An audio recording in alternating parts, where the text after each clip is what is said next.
another glorious day, my tea sippers, and you know what time it is. I hope you have all of your comforts together because it's time to dish tea. And you're dishing tea, darlings, with Big Meat. Can't wait. It's time to dish tea with Big Meat. It's time to dish tea with Big Meat. It's time to dish tea with Big Meat. It's time to dish tea with Big Meat. Darling. And hello.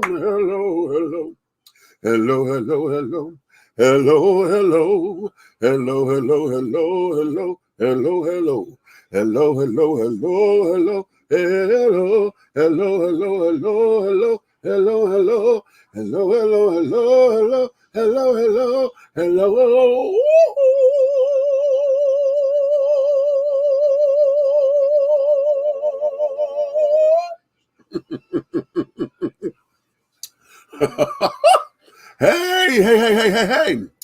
Hello to all of my tea sippers, my crumpet dunkers, my tea brewers, my pot stirrers, and my tea leaf readers. What's your tea, baby? What's your tea?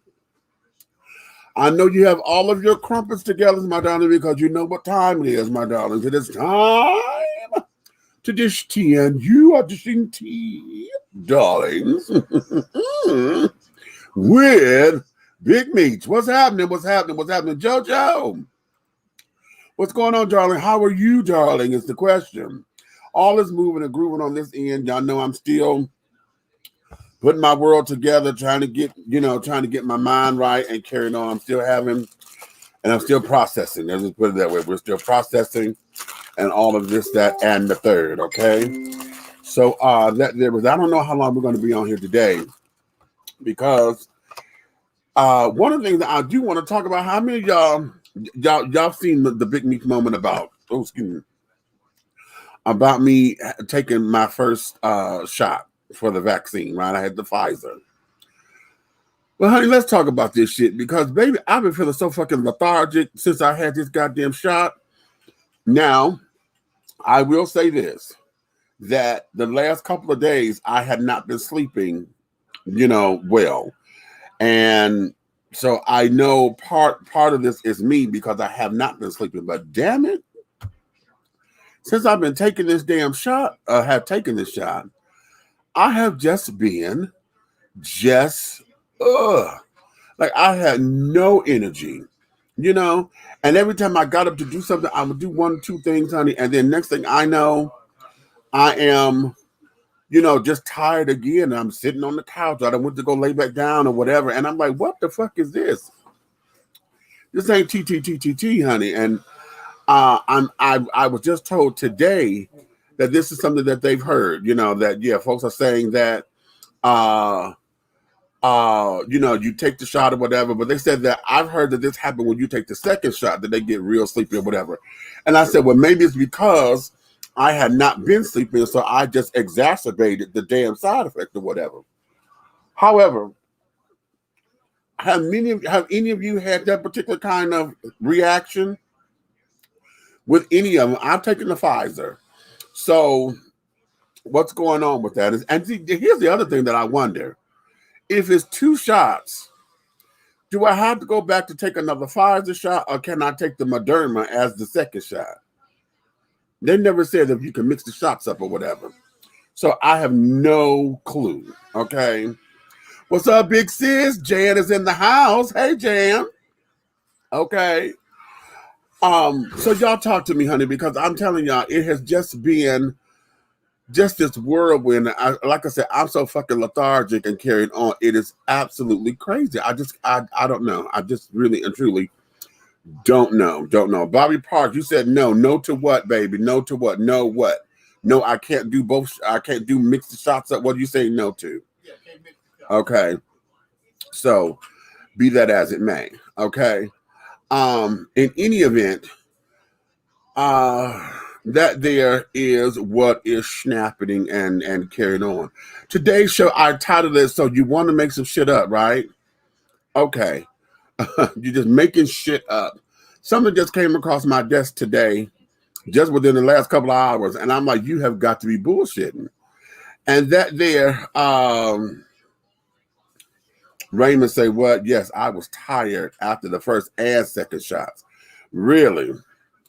Okay, because I know down at my job, they were telling me that a lot of folks were like, they were waiting to take the shots on their days off because they said it was going to take them some time. You know, they said, well, it's going to take about 2 or 3 days to get used to everything. And I was like, 2 or 3 days. I'm like, okay, cute. Really? Okay, let's see what this is. The child just sitting here bought Kit Kat. Can y'all see that? Wait a minute, the light is reflecting off of the. You see that? It's a Kit Kat, but it says the flavor is fruity cereal. So they try some experimental shit. We get to that in a minute. Okay. But yeah, I'm like, okay, you know, I've listened to the people, but like I said, y'all heard that before. I wasn't ready to take this goddamn shit for another year. Okay, because I wanted my own, just for my own well-being, I wanted them to have more data. This shit is only 8 months old now. And okay, don't get me started down that road. Okay. No, if you got Pfizer, you have to get a second Pfizer. Okay. I will stay with the same manufacturer to prevent any issues. Okay, thank you. I have had my 2 shots of Moderna. You cannot mix them. Okay. All right. Well, cool beans. You know, I'm just asking because, you know, hell, now that I'm in the shit, okay, I have to put up my little thing. I'm fully, you know, to say fully vaccinated now is such a political, it's become politicized now to where it's one of those taglines that I just can't stand. You know, oh, I'm fully vaccinated. Oh, I'm fully vaccinated. You know, okay. So it's just become one of those things, and so I'm like, okay, whatever. But here, let's get into what is happening and snapping. Here's something that came across my desk just a few moments ago, and it has me perplexed because Rashad Brooks, if y'all remember Rashad Brooks, he was the young man who was killed by police officers at the Wendy's here in Atlanta. You know, he was sleeping in the car, and they were trying to wake him up or whatever, and it turned off to where they ended up killing him because he ran from him. He had took the stun gun and fired their taser at them, and they ended up shooting and killing him and carrying on. He's been gone now for a year. Okay. I had not realized that his anniversary date is the same date as the tragedies from the Orlando massacre. Okay, the Pulse nightclub massacre that happened on the same day. And I know this year, when I did the tribute, I had did tribute to both Orlando and to Rashad because I was like, it didn't dawn on me that it was on the same day. But he's been gone for over a year. And why is it that now they're talking about the case because they've arrested a 23-year-old who shot the 8-year-old baby? Now, y'all remember in that same place, there was an 8-year-old baby that was shot in the car, right? They had the mama and I want to say the baby's father, but I don't know. Not sure if that was her boyfriend or not. But she was in the car with a young man, and they had the baby in the back seat. They turned down this particular street. I guess they were trying to turn around or whatever. And what ended up happening was the people that were out there ended up firing. Okay. And they shot and killed that baby. And it was, I felt so hard. You know, my heart just got so heavy for the mother. Because how she broke down on TV at that press conference, just that was just too much for anybody to handle. Well, here it is now. You know, this case is about to get started and things of that nature. Well, damn it, why is it that they're talking about Rashad Brooks was a part, he was affiliated with or a member of the Bloods, and the guy who was responsible for shooting the baby, he and the other guy that they arrested were part of the Bloods, and they're trying to say or allude to the fact that this particular shooting was in retaliation for the police officers killing Rashad Brooks. Now, out of all this motherfucking time, this case has been going on, and this man has been in his grave, and these women has been grieving the loss of her child so senselessly and so heinously. Now, all of a sudden, y'all want to say that this was, y'all trying to say this is gang related? Y'all want to say that all of this is gang related? Are you fucking kidding me? Why are we going there? And see, let me bring y'all up to snuff. And I can't think of the name of the kingpin, okay? Because all of that went down here in Atlanta around about the same time. There was a big kingpin here, okay? Everybody who's in the underworld knows this guy's name. I can't think of his name right now, but either his son or his brother, one of the two, somebody ended up killing either his son or his brother. That shut down Atlanta, okay? Because the word on the street was, oh shit, that's the wrong one to be fucking with, right? So now, these children that were sitting up here at this little barricade and things, they were sitting up there, they blocked off the street, and you had to sit down there and go, they were like a checkpoint, you know? Like this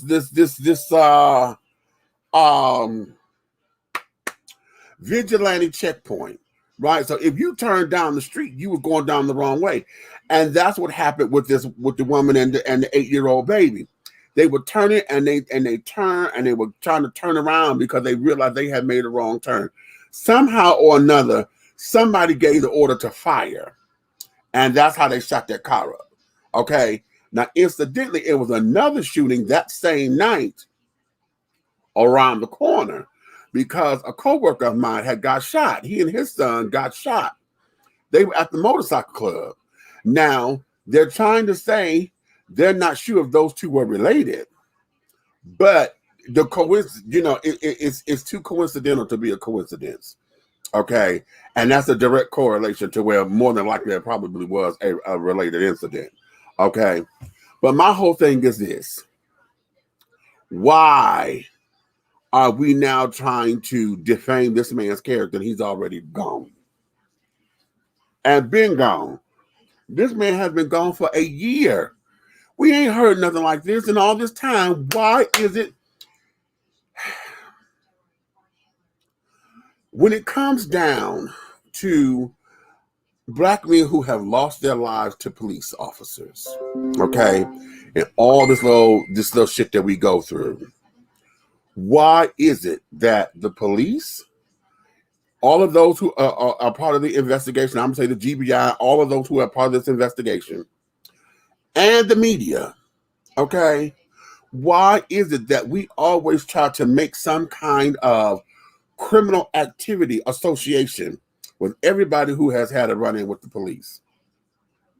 See, this is why the Candace Owens and Carry On of the world exist, and they start to talk about, well, we need not make martyrs of these people because they were criminals. They were not, you know, lawful, law-abiding citizens and carrying on.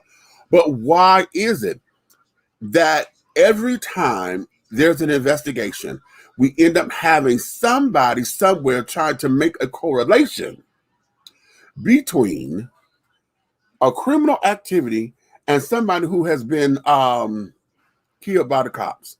Why is that? You know, it's almost as if they got to find some dirt to make it up. You know what I'm saying? Why do we got to do that?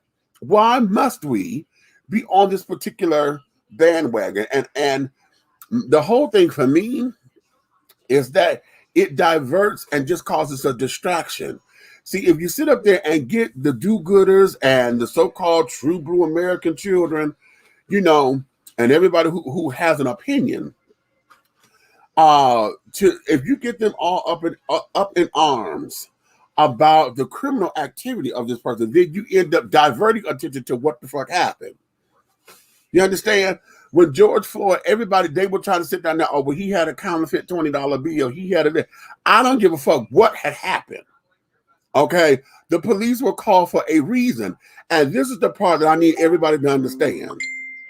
Something had happened for the police to be called. Okay? So we get that. Right? We get that. Something happened for the police to be called. Okay? Now, when they get there is when shit starts to go awry, because instead of them de-escalating shit, instead of them having their facts correct, or whatever the case may be, shit done went awry, and then we have this tragedy. Okay? It is in the tragedy or the awryness, when the shit starts to get funky, that becomes the goddamn problem. Because as the officer, I don't give a damn listen, if I was a serial killer, okay, if I was a serial killer, if I just killed your mother, yes, handcuff me or whatever, but that don't give you the right to kick me, knock me in the head with billy clubs and carrying on when you already subdued me. Is that bullshit? You understand? Now, mind you, we get and we understand being caught up in a moment. You understand? When you're in the moment and carrying on, we get it. But at the same time, that's why you have a partner. That's why you have other people on the scene. Somebody is supposed to take over the situation, but I tell you to step back because you done got too personal. Somebody's supposed to take control of that situation. And it's right in there where it gets muddy and funky. So it's those moments that becomes the question, and how the criminal, if you will, becomes the face of police brutality or whatever. Because here's something to consider. Remember, what was his name? He was the professor at one of the schools, one of the colleges. I think, what's his name? Remember when he had the incident with the police officers? Somebody called the cops on him. He was going in his own house, and the police came by, and damn near tried to arrest him, talking about he was breaking in his own shit. And he was like, I live here. What are you talking about? Instead of them asking for ID to prove that was his address, it became fuddy-duddy. Okay? And so he went public and was like, no, y'all was about to sit down here and take me down to this, that, and the other, blah, blah, blah, blah, blah. Do y'all remember that? I'm bringing that up because there are moments where that person, he was a law-abiding citizen. He's a professor. He's a pillar in society. But didn't nobody make him a martyr? Didn't nobody sit down there and put him, and blast him up? But y'all get mad, or the Candace Owenses and them want to sit down there and pull rank and say, oh, well, y'all sit up there and you're playing the victim and all this old bullshit, when that's not what this is. And then to add insult to injury, this particular child, Rashad Brooks, he is now dead and gone. And now y'all trying to sit down here and say he's a part of the gang. They tried to say that about Ahmaud Arbery. You remember when they sit down there, this boy has been dead. Y'all went back to a tape where he got to talking to the police, and trying to defend himself, because he's like, no, I'm not showing you shit. Y'all came up on me, y'all did this, y'all did that. And they showed that particular tape well after everything, to talk about, oh, he had a bad temper and this, that, and other. They said that about Trayvon Martin. Trayvon dead. And y'all gonna tell me, oh, well, he did have behavioral problems in school and Canada. What the fuck is this? That ain't got shit to do with this. Why? Why are we trying to just adulterate and bastardize and just defame someone's character like this, all for the sake of making sure that the police officers look in their best light possible? That's not making sense to me, and somebody need to point that out. We as the citizens need to be able to point that shit out. Listen, they got these op-eds and stuff. You can sit down there and you can write to your newspapers and carry on. We have all this social media and things out there. You got Twitter, you got Instagram, honey. You got YouTube. We are the people They need to sit down and get in front of your cameras, get on your keyboards with your keyboard courage and shit, and tell these fuckers, listen, if you're going to tell the story, tell it right. Don't you defame his character like this. Do not. The family sit up there saying, we don't know nothing about no gang affiliation. What the fuck is y'all talking about? What? That's not making sense. And that and they ain't wrong. They wrong. They wrong. They wrong. They wrong. They wrong. Okay. I carry me card with me. Okay. Do you carry me card? Okay. I haven't grown a third titty yet, so you'll be all right. Okay, you still have to take the same precautions as before. That's the part that a lot of folks don't get. You know, they're not taking the same precautions. Everybody, you know, we in this space of, well, because I've gotten this, you know, a lot of folks, whatever, you know damn well this is not a cure. You know this is not a cure up here. But up in here and everywhere else, honey, we act as if. That's the time I said the whole idea of, oh, I'm fully vaccinated has become a political ploy. Folks say that and think that, oh, it's okay because I have the vaccine. Bitch, no. It's not okay. You've done your part, but hell, everybody else may not have or don't want to. So you still have to use the precautions. I just don't get it. I just don't get it. Okay. I just do not get it. And for those who put up, if you know you don't want to take the shot, and I was one of those people, then you have to make sure that you do what you need to do. You keep your hand sanitizer. You keep your mask on you. You make sure they're clean. I'm constantly buying masks and carry it on because, hell, sometimes they shrink in the wash or whatever. So you have to buy them. You know, have to make sure you keep your services together. At work, I keep hand sanitizer and sanitizer wipes to keep my area together at all times. You know, in the car, wipe it down the dash, wipe it down the handles and carry it on. You know, just to make sure, you know, to do my part. You know what I'm saying? So it's crazy. The goal of the media, news, and police is to defame the character of the deceased. Okay, is that the goal, child? Okay, it seems like it, doesn't it? Was he carrying a weapon or was he just making a U-turn? The news reports what the police tell them. This could happen to any of us. No, those kids, when they killed the baby, they didn't have no guns in the car. They just made a wrong turn, and then they were trying to come back and make a U-turn, you know, do a little loop-de-loop to come around. And so that's how the people who did the shooting, they just opened fire on that car, and then they end up killing that baby. Okay, they end up killing that baby. Okay, so it's horror. That was just horrific. That was just horrific. Okay, it's just, crazy. Does it really matter? What we have been doing that, but they're not interested. They're covering their asses. Well, you know what? We've been doing what, Raymond? What, writing in and telling them to do. Then apparently we're not getting to the right people. And we're not doing it loud enough because here's what it is. If we're not doing it in numbers, then it's not going to make a difference. Because I'm one who has a big mouth. It's just like, listen, and I did this with Target and anybody else, as a man of size, okay? As a man of size, you know, they had the little sales on the underwear, and I remember this so vividly because it pissed me off so bad. The underwear was on sale for like what? $9.99 for a 6-pack, right? Whatever it was. $9.99. Well, I needed to get, you know, the double X, right? And the double X, usually when they have the underwear on sale, you know, the smaller sizes are what they call regular sizes, would be the $9.99. If you get the 1X, 2X do-I-diddy, then it's like $11.99. You pay an extra $2, right? Maybe sometimes $3, right? Well, this particular one, it was a whole $6 difference. And I lost my mind. I said, well, wait a minute. I thought the brand was on sale. And they were like, well, this is, you do have a bigger size. I said, bitch, I don't care what you trying to tell me.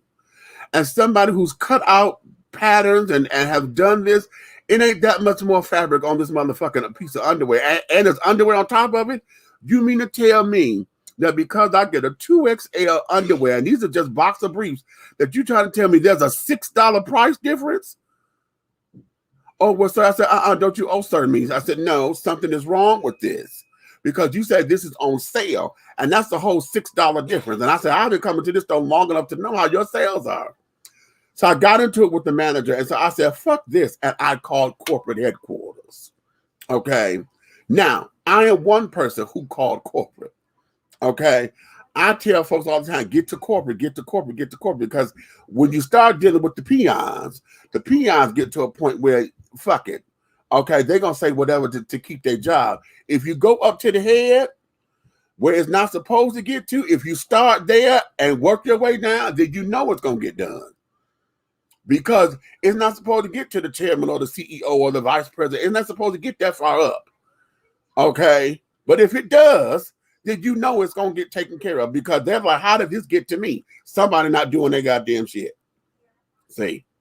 And that's how it is. And I'm saying, using that as an example to say, if we're writing, putting this stuff up at the news anchors and carrying on, you could call the news desk.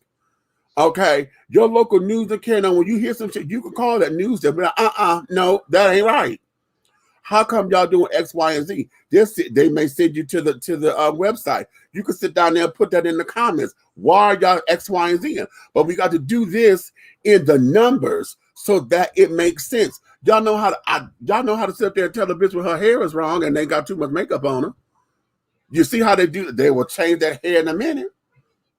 They're changing the heartbeat, honey. Okay. Hey, hello, Big Meat. I took the shot. So far, I'm glad I did. My 14-year-old had this. Oh, your 14-year-old. Good. Okay. Well, again, like I'm saying, because of my circle, it became the best option because I wanted to wait another year, and I just felt like I was forced into it. So it became a damned if you do, damned if you don't. But because I'm trying to move and groove, and they're trying to shut shit down and make you present your passport to say that you're vaccinated, it's a force. She's back to school, but it's still stressful. I worry. You know what? Lola, let's talk about that, because see, my whole thing with this shit is y'all been knowing for a long time that the kids is going to get ready to go back. Y'all been knowing this. If this is so important the way that you say that this is, as fast and as quickly as y'all got this shit ready, how come y'all didn't start work on a children's dose? Y'all knew it was going to have to happen eventually. How come they have not started working on what a child's dose is? See, I just have a problem with that. And you keep trying to throw this shit down everybody's throat. Oh, you need the vaccine. You need the vaccine. Okay. Hey, Amy. Yes, but the police continue to do this, and our people are being killed. Our babies are dying. Yes, indeed. Yes, indeed. And this is why we have to rally. Red, you ready? Because I see you down here. What's up? Hey. What's happening? Where you at?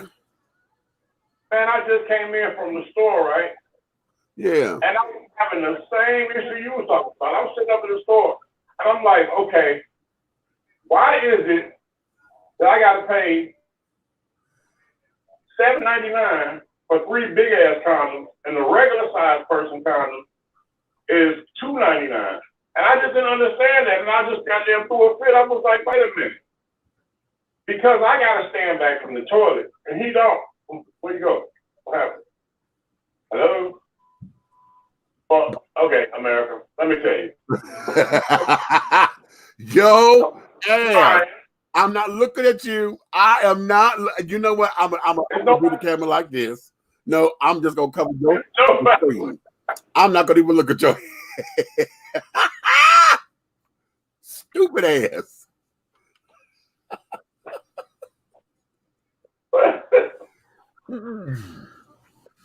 No. Hey, you dumb and you know it. I'm just saying, it applies to everything. Child, you dumb and you know it. Okay. Shit, just a reverse question of life. When you got all this motherfucking money, right? Uh-huh. Go to a motherfucking dinner, and you sit down, and you and your couple, your group, and everybody in play a $500,000 play. Right. Charity dinner. Right. For the hobnobs and stuff. Okay, Right. now, the plate, the dome comes off, and there is this one cube of meat where the size of the 50 cubes of meat you will put in your stew that you make at home. Right.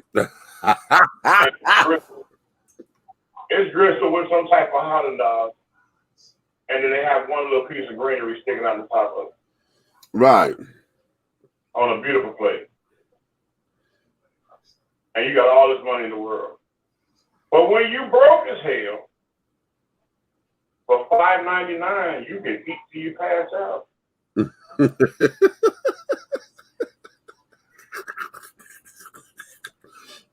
Let the itis kick in. I'm trying to figure out, are the rich setting these situations up to get rid of the broke people?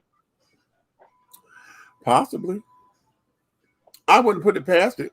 Because I'm like, how can we take one sirloin and cut it into motherfucking 6 people, drizzle some shit on top of it and garnish it and call it a charity meal? Okay.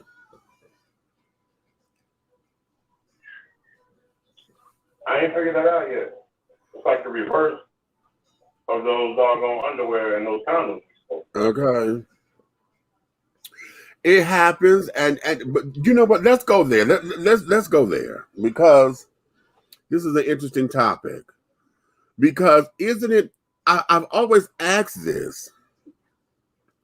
Why is it that if our health is our greatest commodity, okay? You know, people give food stamps and this, that, and the other, but yet all of the fucked up shit to eat is always the shit that's on sale. You get 10 for $10. You get these damn, I love the little Totinos and shit, frozen pizzas and kiddo. You get them $1 a piece. But if you look at the back and have all that damn trans fat in it and carrying on, you be having like 27, 35 grams of trans fat. Okay, in the serving.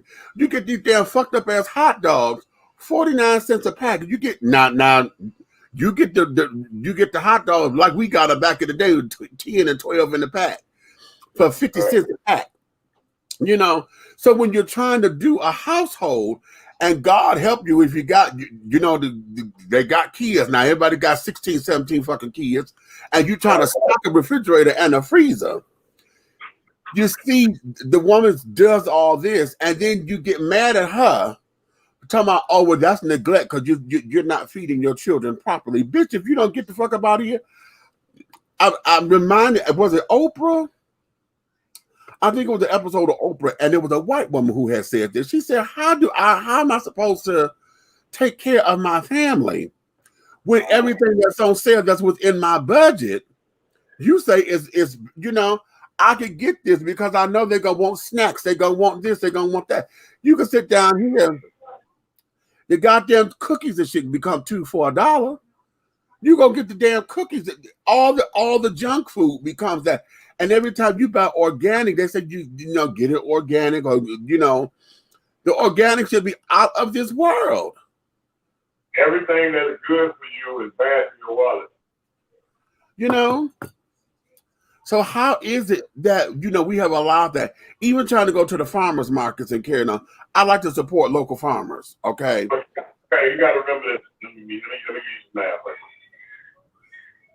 Anytime that you're shopping, you know what I'm saying, and trying to be in an economic standpoint based on family, feeding your family in America right now. You do everything in even numbers, right? Right. The money you spend at the Piggly Wiggly on a family of 6, right? Mm-hmm. Is the money you spend on a family of 3 in the doggone organic section. Exactly. In the health food section. And what's the right thing to call your body? Everything is 50 to 75% markup different when you do something you're supposed to have. Right. Yeah. So you got to remember, if you say, hey, I'm going to go spend this $400 at the grocery store, but I'm getting all healthy stuff for us, you're only going to make it to the 15th. Now, if you're going to get all that bullshit they pushing on sale, you make it for 30 days. Okay. And then here's the other thing, because I noticed this, like going to Kroger. If you go down the health food aisle in Kroger, there's very few shits over there that you can get with your food stamps. Okay, now you get some of the cereal or whatever. Like I like to buy, like my throat coat tea and carry it on is over there. You can't buy the throat coat tea with stamps. Okay, or with your EBT card. Let me. Don't you do it? Don't you do it? Don't you do it? No, Don't do it. I can't act with it. Goddamn. I'm an innocent guy. I just want to. Yeah. That's the name of the brand, or that's the name of the flavor? That's the name of the tea. It's throat coat tea. It's traditional. I prefer traditional medicinals. That's the brand. It's called throat coat. So it coats your throat. Yeah, hold on. Let me solo you for a second. I never heard of it. So if you want to put a coat on your throat, Shit. you go to oh shit. Okay. So a throat coat. Yeah, I'm gonna show you in a second. I'm sitting up here. My shot glasses fail. Okay, America. Now, Big Meat is trying to teach not only me something, he is trying to teach the world something. They actually have something to coat your throat. Yes. And it's not at the pharmacy. And it's not what? Not at the pharmacy, like a cough dropper. No, see. Okay, I'm throat coat. And it's organic. So does that help gag reflexes? This is also known as like the singer's tea and carried on. When they sing it on the mic. And you know, for anyone who uses their vocal cords, okay, for a living, this is tea. Very little. That they recommend, you know, and now this is one particular brand. You may see this is called Throat Coat. There's another one called what was it? Throat something. It's not, but it's all in the same. But like slippery elm and liquid root and all that is in here. What? What does it do for you? Oh, darn it. It coats the throat and it clears all the mucus and carrying on. It lubricates, you know, and it also helps to heal. Okay, back up to the lubricate part. Yes. So it makes your throat so shit can slide down. Yeah. If you're going to put it that way, yeah. It lubricates it because, you know, when you use your vocal cords, you have to keep them moist so that they don't dry out and become brittle. That's how come a lot of people have that whistle and stuff in their, you know, in their throat, or they sound scratchy. Okay, I'm trying to that throat coat and lubricate and it keeps you moist. Okay. You know what? I need to pay for that. Well, it's in Kroger. This is the lemon echinacea flavor. What? Say it again, because they got that starship. Yeah, what? I said, do they have that starship? No. Okay. This is a health food product, honey. Go down to the health food store where you get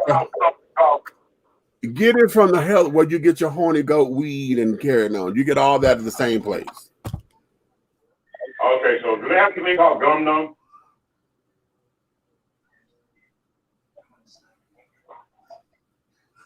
Where'd he go? Okay, once again, America, I'm trying to Not with you. I'm going to the damn comments.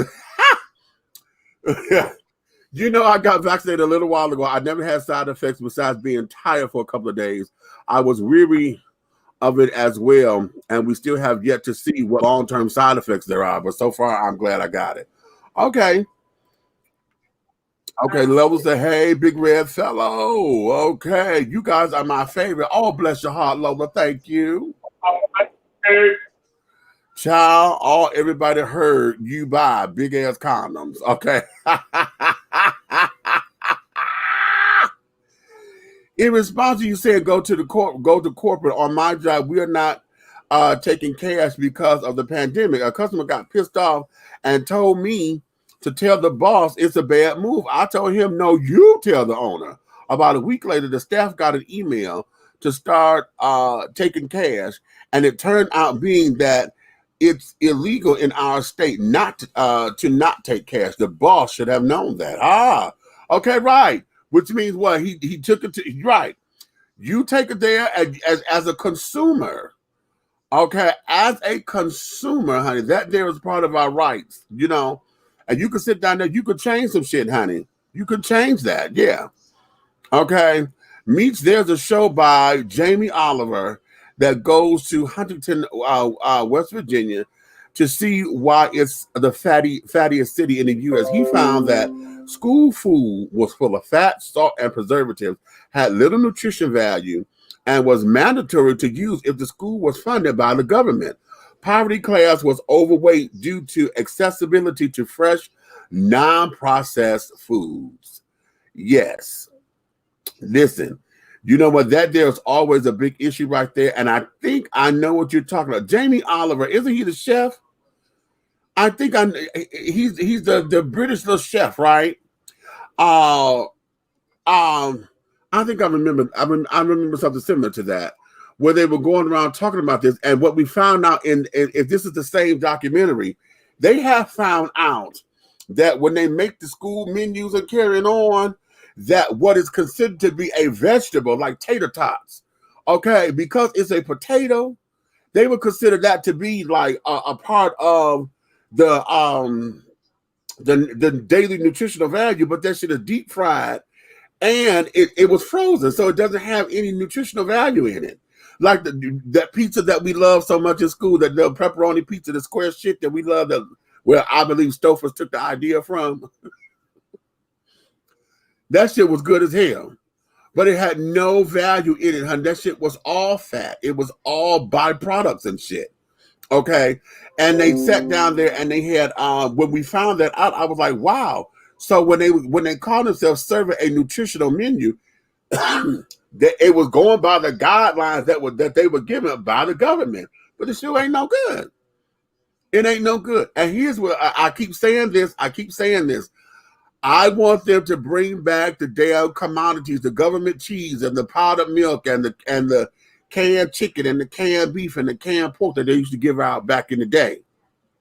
Okay, we got all that. You got unsweetened. Remember, we got the cans of juice. It was unsweetened orange juice, unsweetened grapefruit juice. You got apple juice, and sometimes it was grape every now and again. You know, if you had for those who had babies and carried on, they gave you like 2 cases of canned milk, evaporated milk. If you had children, they gave you the big box and the bag of powdered milk and things, and you had to add water. I like to take a bath in that. And all that, you know, that's what it was. And when they gave that out, remember they used to have the nutritional triangle on the back to tell you where it was and how it went, in as far as the nutritional value in it. And at that particular point, where the food was a much better quality then, because we didn't have a lot of these damn pesticides and well, no, we had the pesticides then. What I'm saying is the hormones and stuff that they injected with the food and things. We didn't have all that like that back in that day. So yeah. It's unnerving and it's nerve-wracking, okay? And that's why a lot of folks, it tickles me, because when you could tell when folks got their damn food stamps, especially when they claiming that they have a palate. It it tickles me because you always know when somebody got like $300-400 worth of goddamn food stamps. Because bitch, in that damn basket comes all of the processed stuff. You see so many frozen boxes of this and boxes of that and boxes of it. I'm telling y'all, the last time I was at Walmart, I knew that the girl had got her stimulus stamps or whatever because it was all in her basket. This bitch done bought all kinds of crab legs and 2 or 3 different kinds of scallops and shit that were frozen. You know, the little box only comes so big, you know, and she had 2 or 3, and I'm sitting up here looking at her, and then of course, and now I know this is wrong, but I did it. I'm looking at how she dressed, right? Ghetto fabulous, you know, and I'm looking at her. I'm like, girl, here we go. But yet, you know, and I'm like, who am I to tell her not to shop? Because you like what you like, you know, you have it, you know, everybody got a palate for this and another. I know for me, doing in this pandemic here, they gave us stamps. So I know if I don't use all of mine, that when I get to experiment a little bit, I may try something that I wouldn't regularly buy, you know.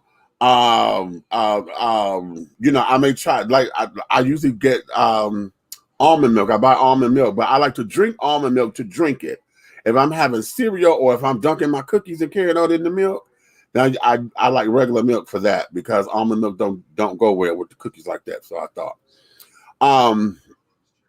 but usually I would buy like the Walmart brand, you know, Equate, the great Equate or Great Value, whatever it is, you know. But sometimes like I wanted to try the cashew milk to see how that tastes. I wanted to try the oat milk, you know, and sometimes that's like $4 or $5 a carton or whatever. So if I had it, I would splurge a little bit to see that oat milk is horrible. I can't.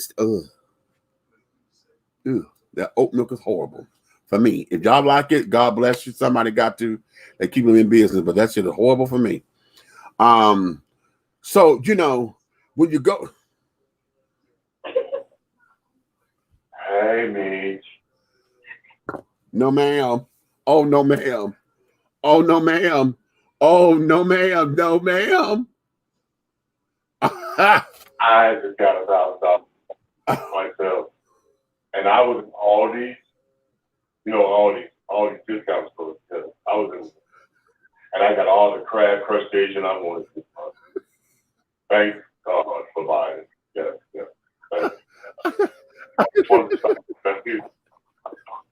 And yes, I have a wonderful palate every first and on the 15th. Somebody get this man. So they told me that Big Meats was live. And I said, oh, Cheddar and Gravy, I had to go see his nigga. Get this. Get up, Jesus. Get up. Hold on, me. Jesus. Jesus. So that all of them. Illusion. I got it, and I got chillin', and I got all the crab legs and crustaceans that I need. You just stop by sometime. This child said crab legs and crustaceans, honey. I'm not. I don't have the same crab that Moniqua has. I know about her crab. I heard she was scratching with DJ Smack. I heard about that, yeah. And Nikki left me here by myself. I just want to. She left me here by myself. Hey, I have plenty of crabs. Oh, you're allergic. I'm allergic. No, you don't do fish. Yeah.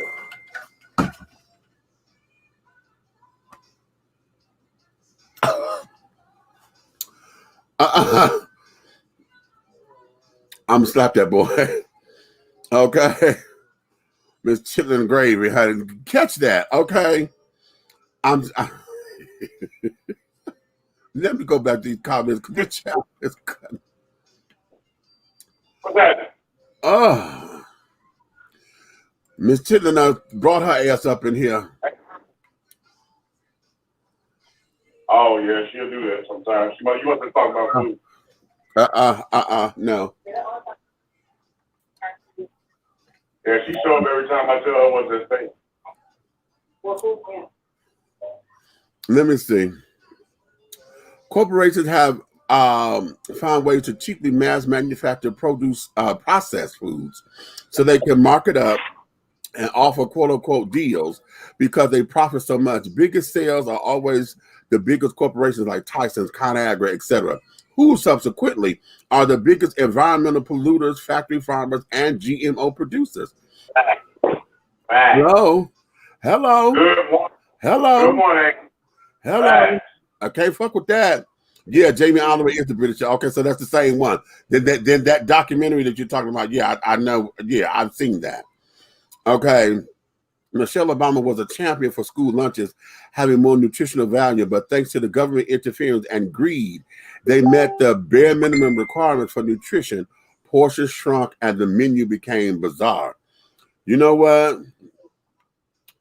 Let me do this because forever First Lady Michelle Obama, who I think has been by far our most superior First Lady.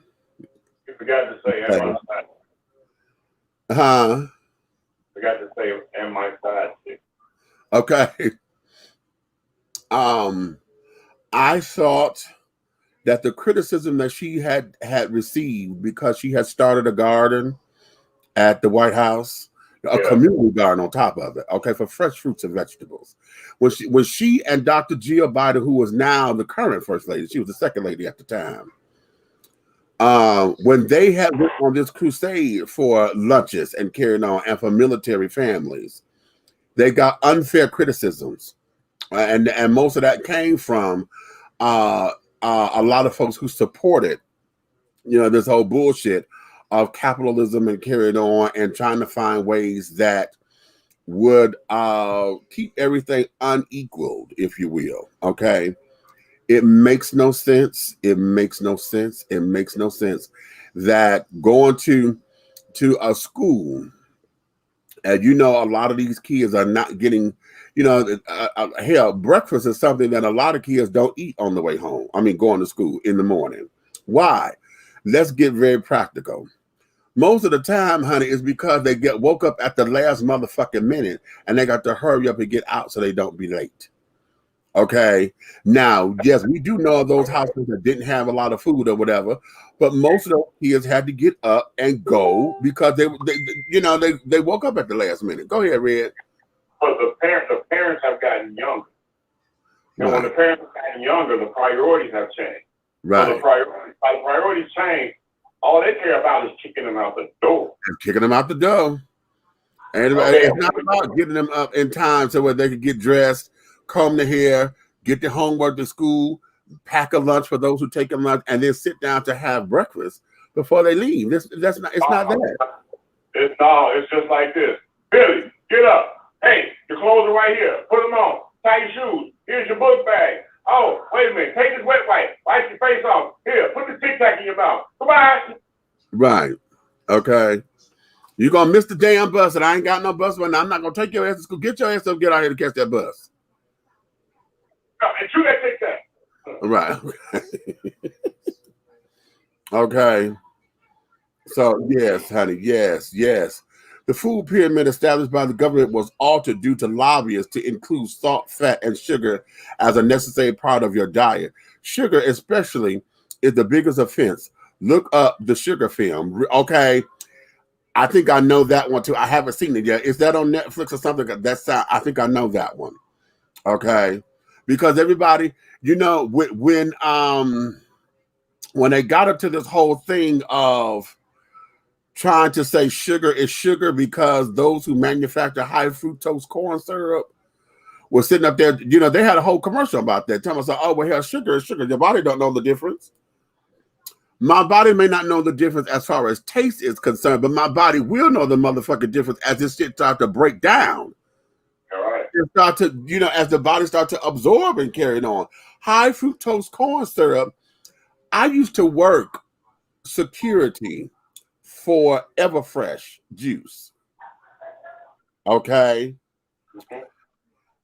I never knew how much fucking high fructose corn syrup went into that juice that they say is 100% natural. This is juice. Now, of course, I'm at the plant. Okay. So when I go to the bathroom and carry on, they, of course, they have bottles and stuff for everybody to drink in the employee lunchroom and carrying on, right? I happen to flip over that damn thing because I'm thinking I'm getting juice, not a drink. Because there was a difference between the orange juice and the orange drink. Baby, I flipped that motherfucker over, and when I saw water, high fructose corn syrup, and then something else, and then it went oranges, I'm like, this shit ain't juice. This is sugar water. So yeah. Hey, okay. That's how they became millionaires and billionaires. Because what you spending $2, $3, $4, $5, $6 for is going to cost them 15, 20%. Right. Exactly. And I'm gonna tell you the biggest one, because it was the Everfresh juice, and they also had Snapple, because I think they're the same company. But the Snapple, Snapple swears on being, wonderful. Okay. I gag, and so we had to let the truck in, the whole big, like, looking like a oil tanker. Okay, would come in with the syrup and stuff. Yeah. What twice a day? Yeah. Okay. Well, I should say twice on my shift. It came in like twice on the shift. So that was my shift, and I was the second shift then. So I don't know, and that was daily. So because they're kicking this stuff out, because it's high production. Yeah. Right. Yeah. Very, very, very, very interesting. Very interesting. Very, very interesting. But again, going back to being able to go to your corporate headquarters and making sure that our voices are heard. These are the kinds of things that we have to stay on top of. And then understanding marketing. I'm telling y'all, if you guys are not a part of your local politics, that is your big mistake. You have to become a part of your local politics. I'm going to tell you why. How many of y'all know, and I think I've said this before, how many of y'all know that Family Dollar and Dollar Tree are the same company? Okay. Family Dollar and Dollar Tree are the same exact company, owned by the same people. Okay. Which is why. Same product. A few of the products you pay $1 at one and $2.59 though. How about that? See, now in a lot of urban areas, okay, a lot of urban areas and perhaps rural areas, because I'm going to put our poor white folk in there. Okay, I'm not going to call it trailer trash because that's so derogatory. But hell, the ghetto was derogatory. So, They champion. Why do you think you see so many of those particular stores in these particular areas? Why? Because of the head counts. Whenever you're dealing with your economic development department of your town, of your city, the economic development are responsible for bringing in the businesses and carrying on. But the businesses are only going to come based on the head counts or the rooftops. Okay, and they go by median incomes. Okay, so we were talking about a Whole Foods or what's the other store that's like Whole Foods? Not Trader Joe's. What's the other store that's like a Whole Food? Maybe a Publix. Let's try Publix. Okay. In order for that to come into your particular neighborhood, there has to be X amount of cars that's going to pass through there on a daily basis, okay? It has to be that the median income of everybody there, the average income, Publix and a Whole Foods may want a median income to be maybe $65,000, $75,000 per household, okay? In order for that store to survive in that particular area. So what happens, you get something like a Family Dollar and or Dollar Tree and Dollar General. Now, Dollar General is not associated with them, but they're the competitor. We always see those particular kind of stores because of the rooftops, okay, and the accessibility, because they figure with the amount of the item selections and carrying on that this is all that the neighborhood can afford.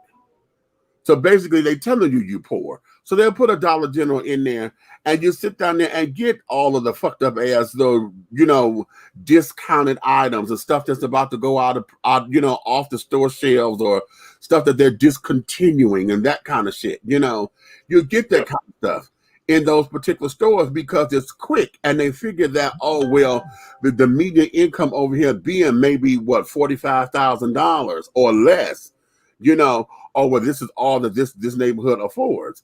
And then of course, when you're sitting up there hiring in those neighborhoods, then you get folks who, the mentality of it, they don't want to come to work, they don't know how to keep the store clean, because that's expected of these particular kinds of stores, and that there is unfair. It's unfair, and we as a people have to do better with telling these folks what it is that we want. Okay. Well, all the time, I tell folks all the time, it's like if you pay attention to your surroundings, you can see the train coming before it crosses. Yeah. Okay, and I know all of us have seen this. I'm speaking to all of y'all, everybody that's tuned into the show tonight. There's two little rubber lines that goes across the road. Yeah. Pop up out of your neighborhood. Yeah. One day you're going down the boulevard that you travel frequently, and there's two little rubber hoses across the road. You don't pay no attention. You just keep on, you just keep on going your thing. Right. So that right there is a counter. That's the counter. That's right. How much traffic flows through the area of futuristic buildings. That's right. Somebody doggone is actually out there zoning and checking the land out to see if we need these major conglomerates can survive in that area. And the first thing to do is lay those across the road. And we as black people, urban people, the trailer homies, all that, everybody don't pay no attention. We just on to the liquor store, on to the black house. Right. Man, well, wait, what is that thing in the road? Why that thing is across the street like that? Let me call the city and ask them, do they know what it is? And that way, if you did that, then they will tell you what it is. But if you don't ask, they're not going to tell you. They're not going to tell you because right there, those are independent studies. That's a traffic study, as they call it, and usually that takes maybe 30 to 45 days to complete. And then they will compile all the information and stuff, and usually when they're doing it, sometimes the city will do it. Or sometimes the potential developer will do it. If they're invested in the city, they're going to come in to do these particular studies, and those things are not cheap. They will put some money into this. And then, did you know that automobile dealerships do the same? Yeah. Did you know that a Mercedes-Benz Mercedes-Benz dealership will not open up where the population is? Right. Hello. Please, come on now. This stuff, you know why? Like you said, you know what I mean? Because stuff is going to be read right out there to the public. But if you're not in there being the public, you don't hear it. Exactly. So it's all of those particular things, and this is why you have to get involved in your local politics. You have to get involved in your local politics because this is how you get up on what is going on in your city. Okay, if you're concerned about it. Now, if you ain't concerned about it, okay, that's fine. But then don't go bitch moaning and complaining about shit. Okay? Don't go bitch moaning and complaining about anything when you're not up on it, because If you're not part of the solution, then you automatically become part of the problem, whether you are actively or inactively involved. Okay, or I should say directly or indirectly. Okay, you become part of the goddamn problem. And just like these particular platforms and stuff are always available so that you can voice your opinion, so that we can hear what's on your mind. You may not understand a lot of it, and it's okay. That's why these platforms exist. That's one of the things that we're going to be doing here. I'm a part of there's the Georgia Democrat, Georgia Democratic. What are we doing? I'm gonna say the Democratic Caucus. But what I'm on this board for, as I have not registered as a Democrat. I registered as an independent.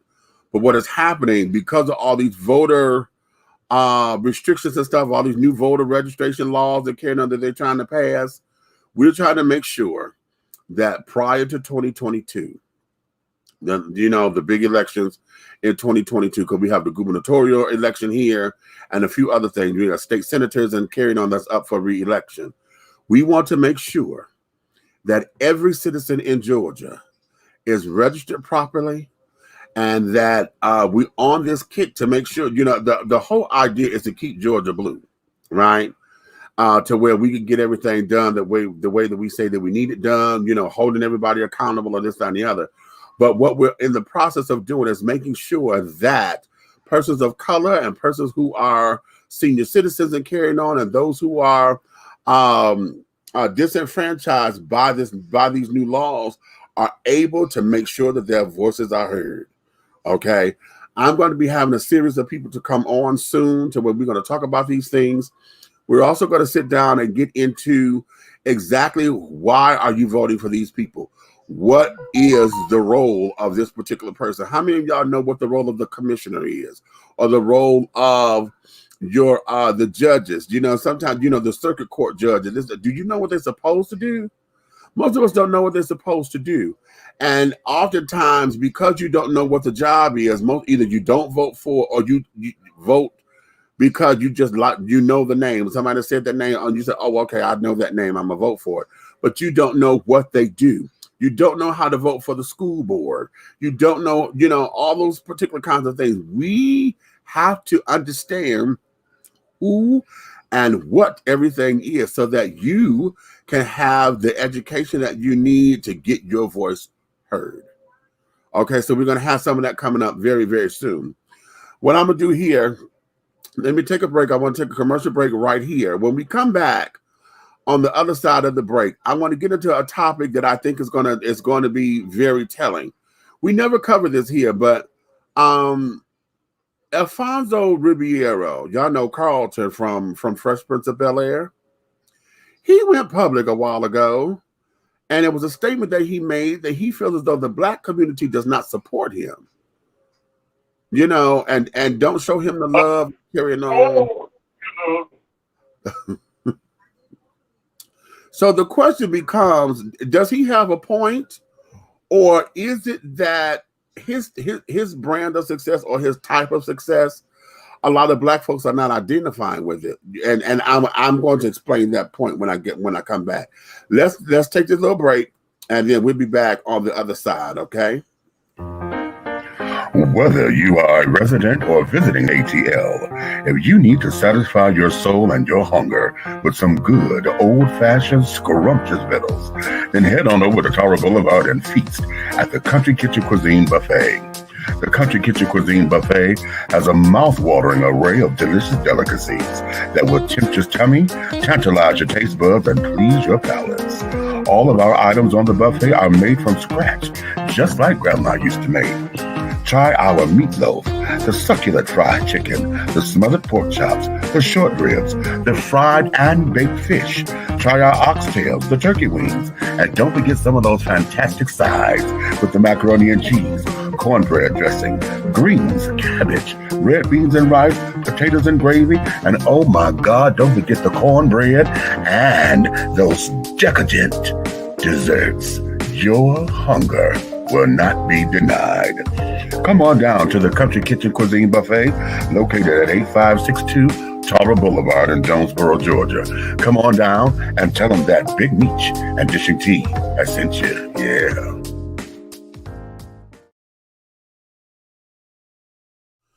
Angelo Ellerby, the Henry Higgins of hip-hop, is the founder, president, and CEO of Double Exposure Media Relations. Double Exposure Media Relations is a full-service public relations, marketing, and artist development firm specializing in publicity, photography, artist promotion and artist development, makeup artistry, event production, and EPK development. Celebrating over 45 years in the industry, Angelo believes that a culture that does not take care of nor respect its artists is a culture that leaves nothing behind to appreciate. Let Angelo help you make dollars and cents of the entertainment industry. Contact Double Exposure Media Relations at 201-224-6570. That's 201-224-6570. Avea, Liliana, Olivia, Nyla, and Nasia. This is Alo Nana. Hey everyone, it is your girl Aunt Nikki, and I am here to tell you about my Alo Nana Creations collection.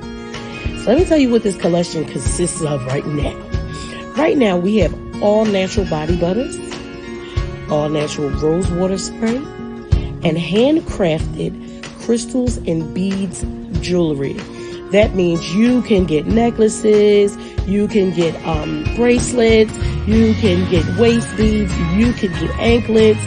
You can choose from what we already have, or you can give me a call, hit your girl up, honey, and tell me exactly what it is that you think that you need, and I will create a piece especially for you.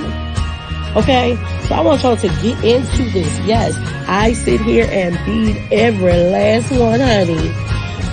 I'm having such a good time doing it. If you guys didn't see in the beginning when I called out those names, honey, Avea, Liliana, Olivia, Nala, and Nasia, those are my granddaughters. That is where the name Alo Nana came from. We started with the body butters, then I went into the jewelry, and baby, I just added this rose water, honey.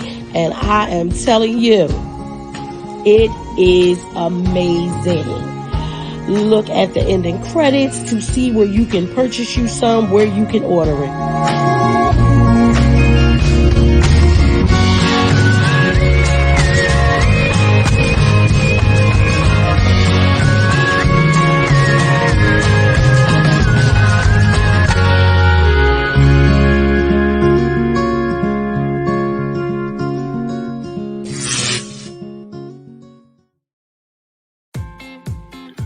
Attention all business owners. Use your advertising dollars here.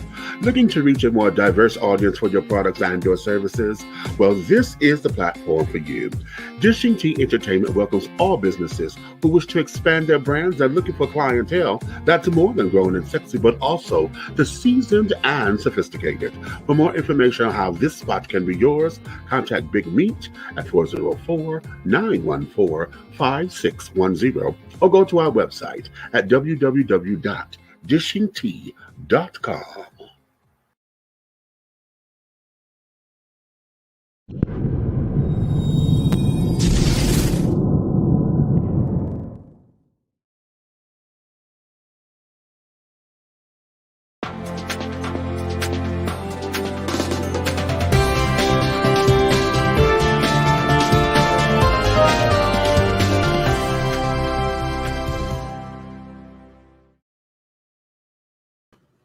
All right, and we are back.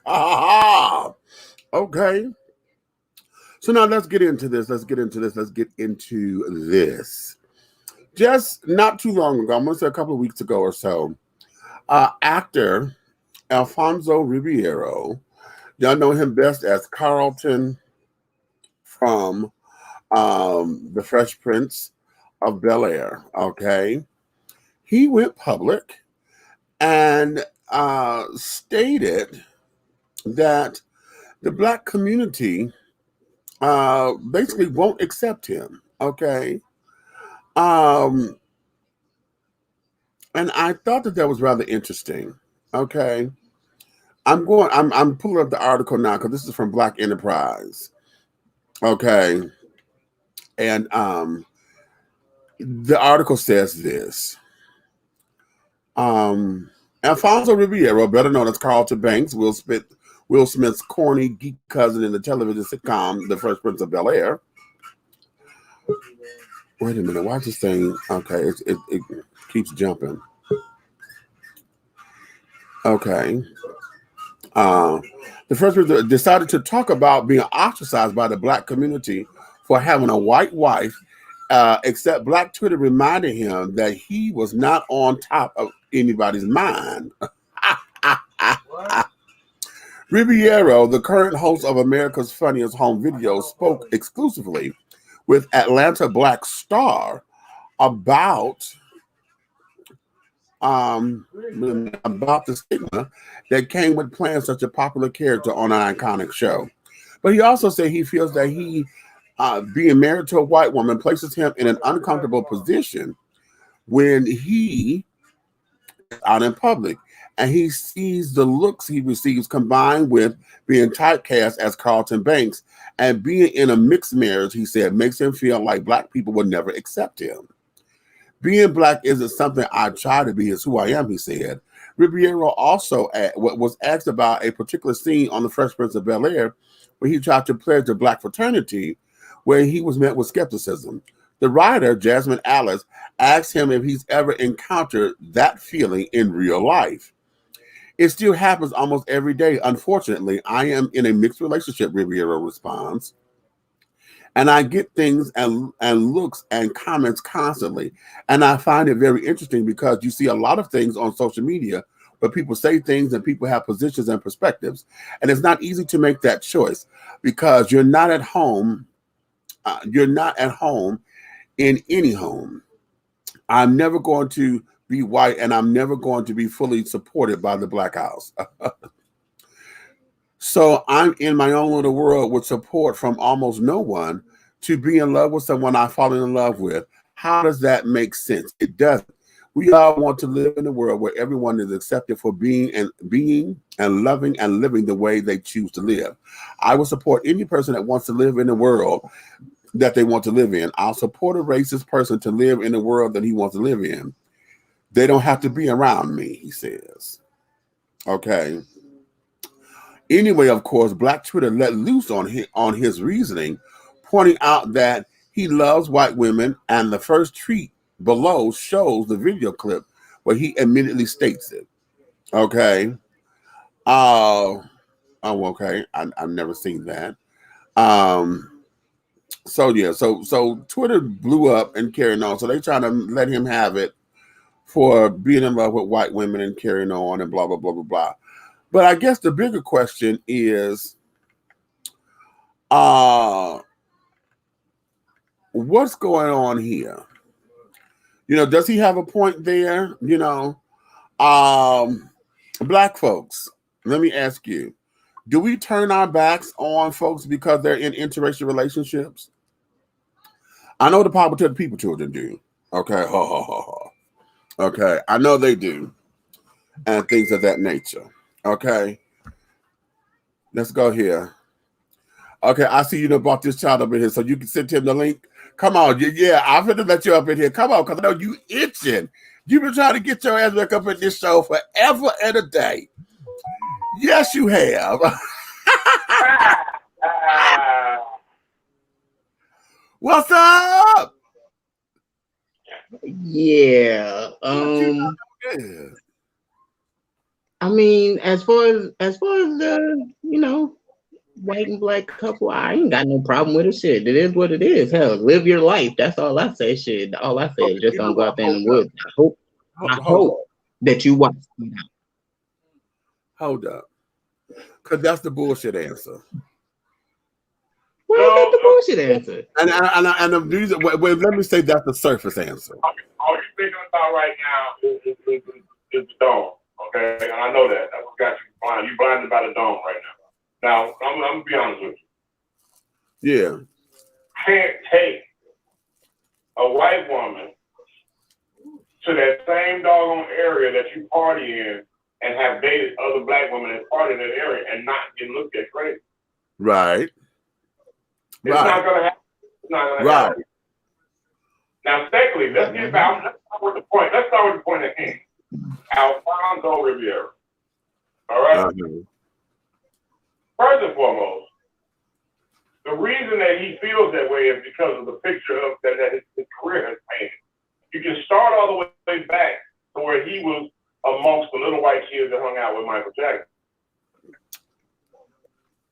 Okay, okay. He did because that's what I'm trying to get to. That's why I said this is a surface answer. Oh, live and let live. And oftentimes I say that's a surface answer because though I agree with live and let live, oftentimes that's the smoke screen to say, you know what, I got an opinion, but I'm gonna let that be because you do you. Like you said, right? That's an opinion. That's my opinion. That's my opinion. A person can live their life however they want to. Hell, I live my life the way I want to. You feel me? You live your life the way you want to. Red live his the way he wants to. The next person, if they want, I got a cousin who dates nothing but white girls.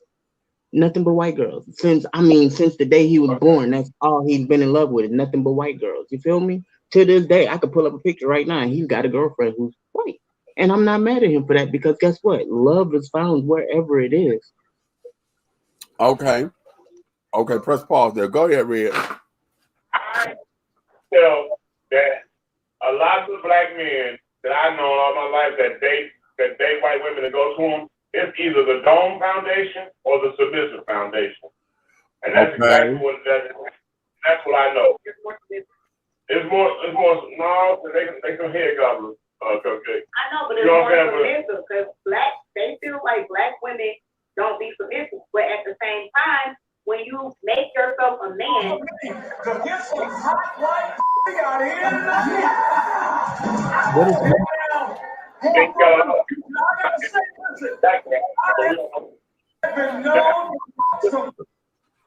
What I'm trying to say is this: his career, he was, every beginner child star is a ball of clay, and it's based on the higher up that put him in the position that he was in.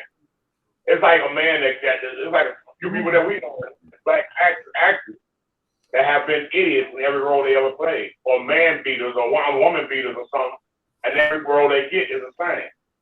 You know what I'm saying? So he got into that doggone lane of the silver spoon in your mouth, child, from the time he did that commercial with Michael Jackson. With Michael.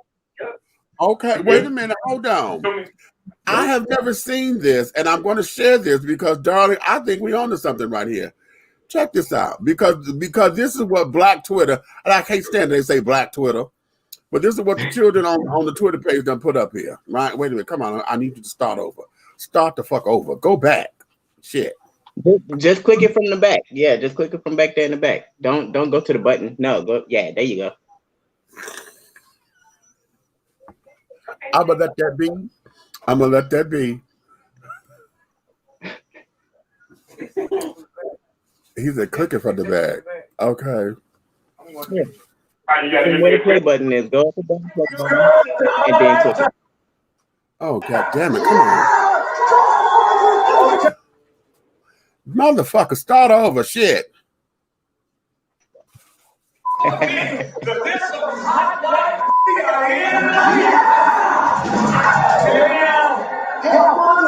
I gotta say, listen, I have been known to fuck some white girls in my lifetime. Yeah! Okay, now I have spent my life on some TMZ, and every time you see me in a club, guess who I walk out with? Who? A lovely blonde white chick. Look at me, because there's some hot white out here. I'm going to play that one more time. Hey, Alfonzo. Now I gotta say, listen, I have been known to fuck some white girls in my lifetime. Yeah! Okay, now I have spent my life on some TMZ, and every time you see me in a club, guess who I walk out with? Who? A lovely blonde white chick. Okay. Okay. So right. Okay. There's a difference of to what he's saying. There's a difference of what he's saying. Sweetheart. Can I say something, Red? Can I say something, Red? There's a difference to what he's saying, okay? He's saying that he has fucked with a lot of white chicks, yes, okay? Maybe he dealt with a couple of them in a relationship for a couple of years, okay, cool, fine. But he's saying that he fucked a lot of white chicks. Red done seen for himself, shit. I done pulled some white bitches and took them home and fucked. So, I mean, fucking is fucking at the end of the day, so... No. Hold up. Because we're not gonna trivialize that. Yeah, fucking is fucking. But see, this particular clip right here, just sit down and what he's claiming as far as black folks not wanting to support him. You sit down here and just said you opened that motherfucking field up right there. You opened that. He did. He opened that floodgate. True enough, he did open that floodgate to a world of shit. Like, what he said was, every time you see me at a club, I walk out with a white girl. A white girl. Bitch. Okay. So you a blonde white bitch. Let's let that be known. Right. He's specific about what he wants. He wants a blonde white bitch. So here's where it is. Why is it that you feel as though he talking about something? Well, because I'm in an interracial relationship and I married a white woman that I fell in love with, and blah, blah, blah, blah, blah. I don't get the love from the black community. Bitch, what are you looking for? But I mean, you know, it's people out there, you know, it's people in the black community that's judgmental as fuck. Okay? They're judgmental as fuck. You could be walking with your best friend and she could be a white girl, and they go think that y'all fucking. True that. Here's the thing. Like that shit. Here's the thing with this that is problematic, because see, the surface answer of, you know, let's live and let live and carrying on, that's cool. You know, I don't necessarily have a problem with it. Okay, that there is the surface answer for most. Okay, when they want to just say, huh? I got a problem. I'm allergic. Okay. Yeah. The reason why it's becoming problematic is because we're dealing with the racial issues that we deal with in this country. You can't sit down here and then say you're not getting the support from the black community when everything about you doesn't say that you support the black community. Now, this may be a limited argument because I don't know him personally. I'm not around him. And like he said, you know, you're not in my house, I'm not in yours, and this, that, and the other. But what we have known for this to be is that you have not shown anything of your support for the black community. I ain't seen you at none of the damn marches and carrying on. I've not heard you say anything about coming into, you know, support. Are you registered with the NAACP? Those kind of things. Where is your support for the black community? You know, and you sit there saying that they ain't supporting you because, and they specifically because you're in an interracial relationship. Now, to his credit, I know that we are very sensitive when it comes down to interracial relationships. We get all caught up in our heads and carrying on about why this is and why that is, and oh my God, he ran to a white woman and he ran. But here's what this is, because see, I've never known for his backstory to be that he grew up in the suburbs and that he had grown and been around a lot of white folks. And, you know, because we do have black folks like that who have come from middle class, you know, and what they know is, you know, there's tons of black men who have grown up middle class, have gone to mostly predominantly white schools or whatever. And so they end up, this is what they know. You know, they don't have the reference point of saying they dated a hood girl or whatever, which is why it makes that uncomfortable when a lot of black men who end up with the black woman, that and it's a cultural difference. You know, when we talk about the white black boys, if you will, you know, them not knowing how to be down and this, that, and the other. And we have created this stereotype amongst us as black to say, oh, well, you're not into your culture. My culture is this. My culture has been, I'm a suburbanite. I don't know about inner city culture and carrying on. So okay, all right. Fuck all that.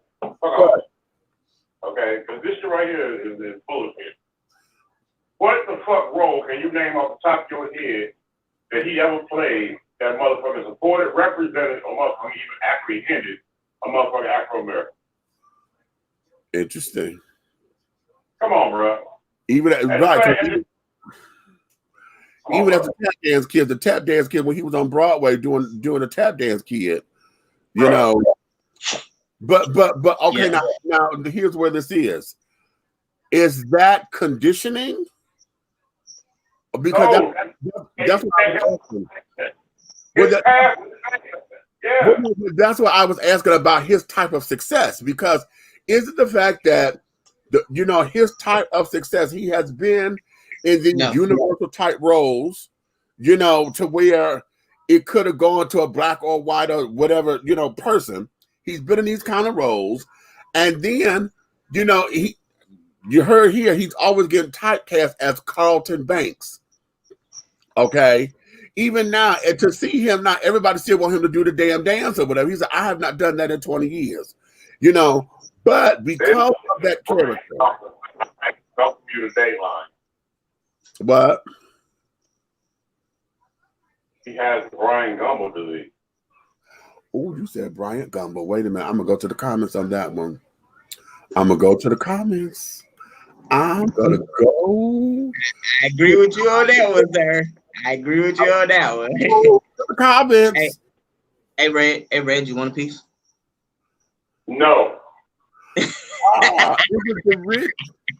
Isn't he rich? So not to be down with the You already know what that is. If he wants to do more, then do more. Nobody is stopping him. Okay, well, how about that? I like that. Yes, they absolutely do turn their backs on blacks who have interracial relationships. For there's a Facebook group called Code Red. Really? And whenever I post something about the racism in the gay community, I immediately get attacked by a member for how I experienced that, because I'm chasing white boys. And it's followed by more likes to his comments than to my correction about this misconception. Okay, now Lanier, I want you to answer this, because see, my last boyfriend was a white guy. Okay, and y'all have heard me tell this before. My last boyfriend was a white guy, and we broke up because of him wanting to think that he was so comfortable with saying nigga. He called. Oh, you guys got to bring this in. This is a Pink Willie report. Go ahead.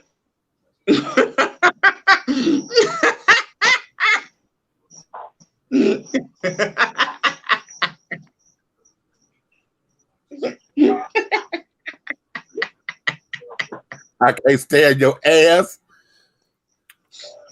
Okay. And I just told this the other day, but I was just saying, I'm telling y'all, we broke up because he called the UPS guy a nigger in that malicious tone, because he was having a bad day. And that was the day that I broke up with him. Because I don't care how down you are with the culture and carrying on, when you got to spew that kind of poison in the way that, and it wasn't like he was mad and we could just chuck it off. He said it with that same poison and carried on. And then his excuse to me was, I wanted to get his attention. Really? Oh, so you was his nigger, but he said nigger to another nigger, and that was a problem with the nigger that he was with. Right. So the nigger that he was with dismissed him because of what he said to the other nigger was a nigger. How about that? Because the UPS driver, that basically what the UPS driver said, because he said, damn, he said, damn, he called me a nigger with a nigger in the car. That's what the UPS driver said. Yeah. Okay. Yeah, that's what, yeah. Right. So because of that, I've slept with a number of white guys in my day, you know. As I've gotten older, am I still attracted to white guys? I am, but there's a certain type that I like. You know, it's just not some random little thing or whatever. It's just a certain type that I like. But You heard me say he has had a plethora of things. okay. At the same time, though, my preference is, you know, Black men and Latino men. Okay. That's my preference. Right. When it comes to a relationship, I'm not gonna lie. I can own, for some reason, I haven't never dated outside of my relationship, but as far as sexually, I have. I mean, shit, Spanish, white, black, Chinese. Ooh, remember that Russian bitch? Okay. Yeah, this is a good time for you to be here because you're the rainbow fucking guy. But okay. So the whole thing, I mean, Africa. I mean, I have no preference when it comes to having sex with a female, but relationship wise, I would rather. I wouldn't say I'd rather be in a relationship with just Black women, but to this day, that's all I've dated, and I mean, I ain't got no problem with that. I'm cool with that. Okay, but the thing of it is that I want to get to the nair, because as somebody who dates, you date outside of your race as well. I don't think that you date exclusively white, and I think part of the problem that we hear in situations like this is that most of the time folks think that you date exclusively outside of your race, which is why I think folks have a problem when folks marry outside of their race. Because it's like you say I'm exclusively with this one, and for you know we have all of the isms and schisms and carrying on that go with the race, and you know we could go all the way back, and for those who don't like it, and how could you be sleeping with the enemy, knowing what they done did to us, and you know we got all of that. But I've always been open to love. If you say that you are in love and looking for love, then it shouldn't matter the package that it come in. Okay. But if you're going to make specifics as to how you want it to be packaged, then just know it's going to take that much longer for it to come to you. Okay. So, okay. You know, so with that, I'm open to finding love in the package that it's going to come in. Okay. If I'm talking racially speaking or whatever, and things of that nature. But at the same time, as far as dating and sexing and carrying on, it's an open field or whatever. If the chemistry is there or whatever and it's right, then it becomes a whole, you know, it becomes a whole. It is, yeah. His whole thing here, what that little clip there did, just sit down. It categorized just what him. he prefers. Yeah, right. So, no. It didn't. No, not necessarily. No, that wasn't a preference. That there was that didn't sound like preference. What that sounded like was, you know, like bragging rights, because you in this whole. He had a rock concert. That's a rock band up there, okay. And then you sitting up there you getting all ghetto and shit. Damn, there's a whole bunch of white pussy up in here, you know, white bitches, you know. So now, white bitches. Be specific. So now you have created this whole thing indirectly of the Black Mandingo that everybody talks about in Hollywood. Now you done made some money, so now you run into the white bitch, okay. And then now that you got her and you got kids or whatever, now you say, "Oh, my community don't support me," and that's what we have an oxymoron here, because it's like, nigga, you set this up yourself. Well, this is my question. Why are they treating him like that? They didn't treat Ray J like that. Hell, they don't treat Kanye like that. They out there buying his Yeezys and everything. They treated Ray J like that for a minute, but Ray J, when the video popped out, everybody turned around and was like, "Oh, he's the coolest nigga in the world." Come on, man. Listen, but that there is Hollywood talking, because that coolest nigga in the world shit. You know, that there is something that we as a community have always been bragging about, or think that it's bragging rights when it comes down to saying that we've hit the pinnacle. people who they, you know, we say that all the time that when people start to make money, get a certain kind of success or whatever, then all of a sudden I'm good enough for you. I got to go. They switch up.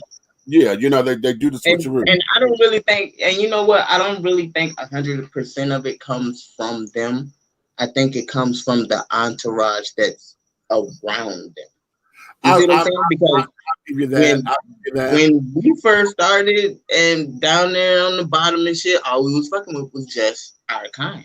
And then once we got known and got our names up, oh shit, we got white bitches, Mexican, Chinese, all over us. You see what I'm saying? Well, here's where it is, because I was told this by someone who gave me this perspective, and it threw me because I was like, wow, I got to look into this.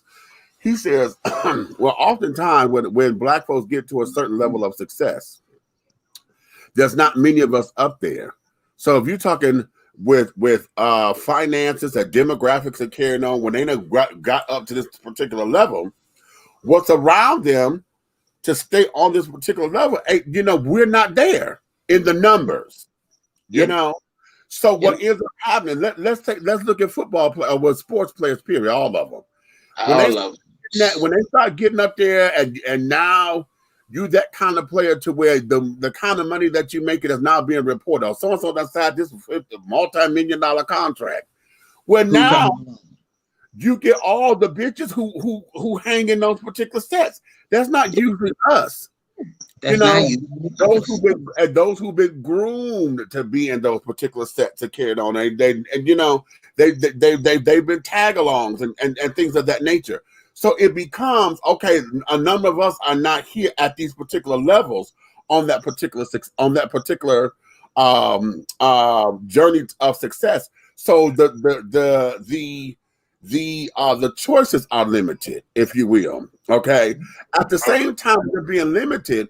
If you claiming, and this, I'm just going on what his statement is. If you are claiming that the Black community is not supporting you, then what have you done to let them know that you down with the folk? Regardless of who you love, what have you done within this time of your fame and fortune to say, I'm still down and this, that, and the other, and not necessarily trying to that would more or less have to be on something of checking his background as to see what he has done. Because in order for him to still claim this category and you still fuck with us, for us to want to fuck with you, we literally have to look into your background. Just because you made this statement, you know what I'm saying? Yeah, it should make a person wonder, well, what have you done for us if you're going to sit here and claim this? If you want to support, what have you? Because you know, here's where this goes for me. Because you have children, you have interracial children. Okay, so now how are your daughters? What are they identifying as? You know, how are they getting a multicultural experience? Okay. Vegetable. Me. Yeah. You just showed TMZ. Yeah. He said white bitches. He got daughters. Right. He got daughters. So, right. So that just goes to show you. That just goes to show you on that certain level that he doesn't give a fuck, even including his own daughters. You see what I'm saying? Because if he did, he would learn how to control his language a whole lot more when it comes to females. But again, but see, let me go here though, because see, I'm glad they put that up there because I had never seen that. I don't know how old it is. But and he's been married to his wife for like what, 24 years or something like that. They've been married for a long time. Okay. Hey, she a white bitch too, right? Okay. So these are not my words. Okay, hold on. Those are not big weird words. Blonde white bitch. I'm just repeating. Oh yeah. Though blonde white bitch is not my words, but I'm just repeating what the man said. And when he had the nerve to have a complaint about what people making statements of and what they think of him. Right. So who are you really running with? You disrespected the doggone the Anglo-Saxon Caucasian Americans, and you disrespected the doggone Black folks by discluding. No. I'm sorry. Excuse me. Wait a minute. Hold up. I do apologize. This is his second marriage. Huh? Yeah. He was married to a girl named Robin Stapler, who was another a blonde white girl. That went from 2002 to 2007. Then he done married this new girl, Miss Angela Unkrich. Okay. Okay, this is the new girl. And they've been married since 2012. So that's almost what? That'll be 10 years next year? Yeah, 10 years next year. Okay. So yeah, but here it is. You've been married twice to white women. Okay. Now, is that a bad thing? No, it's not. I'm not saying that's a bad thing. But my question is, you're saying that the black community doesn't support you because you've been married to white women. But what are you doing in the community, especially now that you have interracial daughters, so that they know both sides of their heritage? That's the one thing I get upset about black folks about, because black folks feel as though if you're not teaching your kids that they're a strong black woman and they interracial, that something is wrong. Why are you only teaching them the white side? You're only supposed to teach them their black side and not their white side. And I have a problem with that. Right. Okay, I have a problem with that, because if they're made up of both, they need to know who the fuck they are. Period. Okay. So this going to this with this particular statement, I'm at a quandary here, because I'm like, what are you doing to make sure that your daughters are being, fulfilled and fortified with all of their culture? Okay, those pieces of stuff in there. That's not, leave that in there. 2. So yeah. So that's what this. Let me go to the comments. Let me go to the comments. That was the code red. Okay, right here. Cupcake say, now let me ask this. What else has he done for us to even pay attention to him? Well, how about that? Okay. Question. If a white girl says she isn't into being with black guys, is that more offensive than a black man saying that he only likes white girls? Is it the same? I've been told that this is sexual racism, and you're a bigot if you're not open to all races in the bedroom. Let me tell you something about that, Amy. Here's where this is for me, because I think what happens is this. Anytime somebody gets shot down because they into you and you ain't into them, then they want to throw that kind of bullshit out at you. Okay. And I'm gonna throw myself out there. I'm gonna speak from my own experience, because I know there was a Mexican guy. Now, I don't think I was sexually attracted to him. No, I wasn't sexually attracted to Tony, but we Tony Montana. He was, but he looked like he didn't look like he was Latino. Okay, he looked like a burly country backwoods white boy. Okay. Okay, so nobody unless you, because his last name is Ramirez. So unless he told you his last name, he only went by Tony. So you don't know that he's Hispanic. Okay. Right. But he don't like Hispanic guys. He was only into white boys.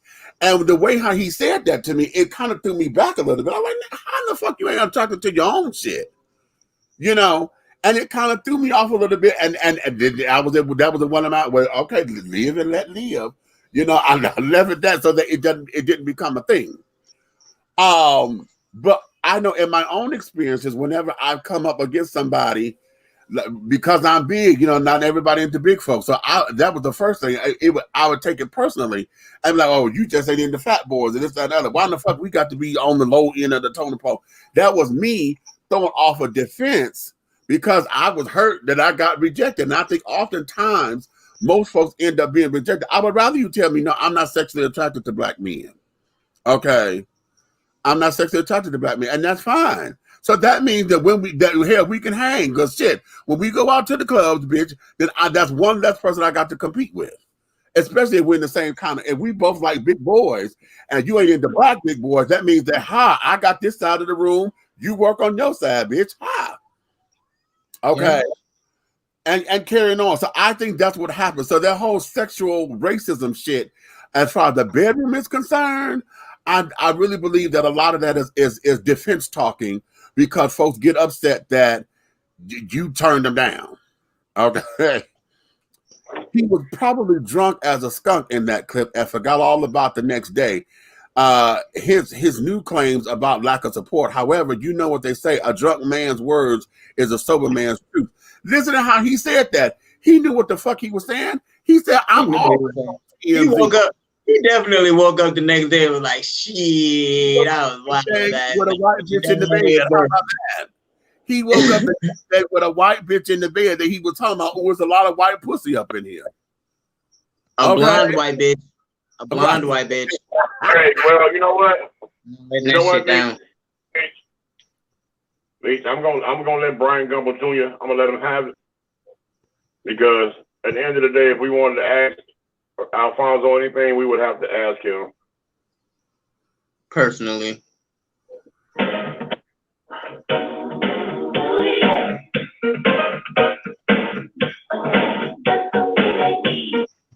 That's what we have to ask him. You know what?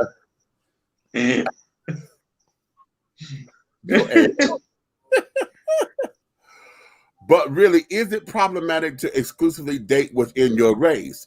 If he's being demonized for only dating white girls, is it because he's supposed to only date black girls, or is it because he's not open to it? And that's a very good question. It's a very good question. I'm glad that you posed that like that, because that there is ultimately what it is. The question to be asked. Folks are upset at the fact that he's married to a white girl, and then I've defined out he's been married to 2 white girls. But the question is, who have he dated prior to that? You know what again, we have to look at his dating history and carrying on, because if he's been dating exclusively white children, and then kind of it's kind of like what they said about OJ. Remember when OJ was the dude I got a question that'll set up all of this. Wait a minute, hold on. I got a question that'll set up all of this. Wait a minute, hold on. When OJ was the juice, and everybody assumed that he didn't want to be black no more because he just went to the white children, blah, blah, blah, blah, blah. And then when he got in trouble, then all of a sudden now he wanted to play the black card and this, that, now that he was the blackest thing there, and this, that, blah, blah, blah, blah, blah. And everybody like, oh, well, now you want to come back to us because your bitch ass in trouble. Okay. So it's kind of like it's within that same guidelines that is unfair for us, because it's we as black folks that do it. Okay, white folks don't necessarily have a problem with it. What white folks see it as is, okay, we got either he's a token, he's a coon, the buck dancer, whatever in your mind. Okay, if directly or indirectly, they see him as that particular person, and basically use him to be the spokesperson, and then black folks use that as their own card. If they got the acceptance of a white person that's a big wig or whatever, and they think that getting here is going to get them the breaks that they need and the moves that they need to get ahead, then hell, okay, they're gonna stay within that tax bracket or whatever, or within those particular comfort zones in order to make moves. So do we call that the sellout, or is that progression? Is that what success is built on? Because oftentimes we say that they sold out, but did they really? So it's basically the question of which came first, the chicken and egg. From the Midwest, okay, and you're from the Midwest. Yeah. So that exact thing is really called the old faith for the underlay. Okay. See? And that means you see what I'm doing over here. Right. But it's a setup coming, baby. But I'm really on to this right here. Right. Yeah. Now, what you got, G? What's your question? Oh, me? Yeah, you forgot it? Okay, let me go back to the comment. Oh, no. I remember now. Okay. Well, we can read this comment first, and then I ask my question. Okay. But I remember.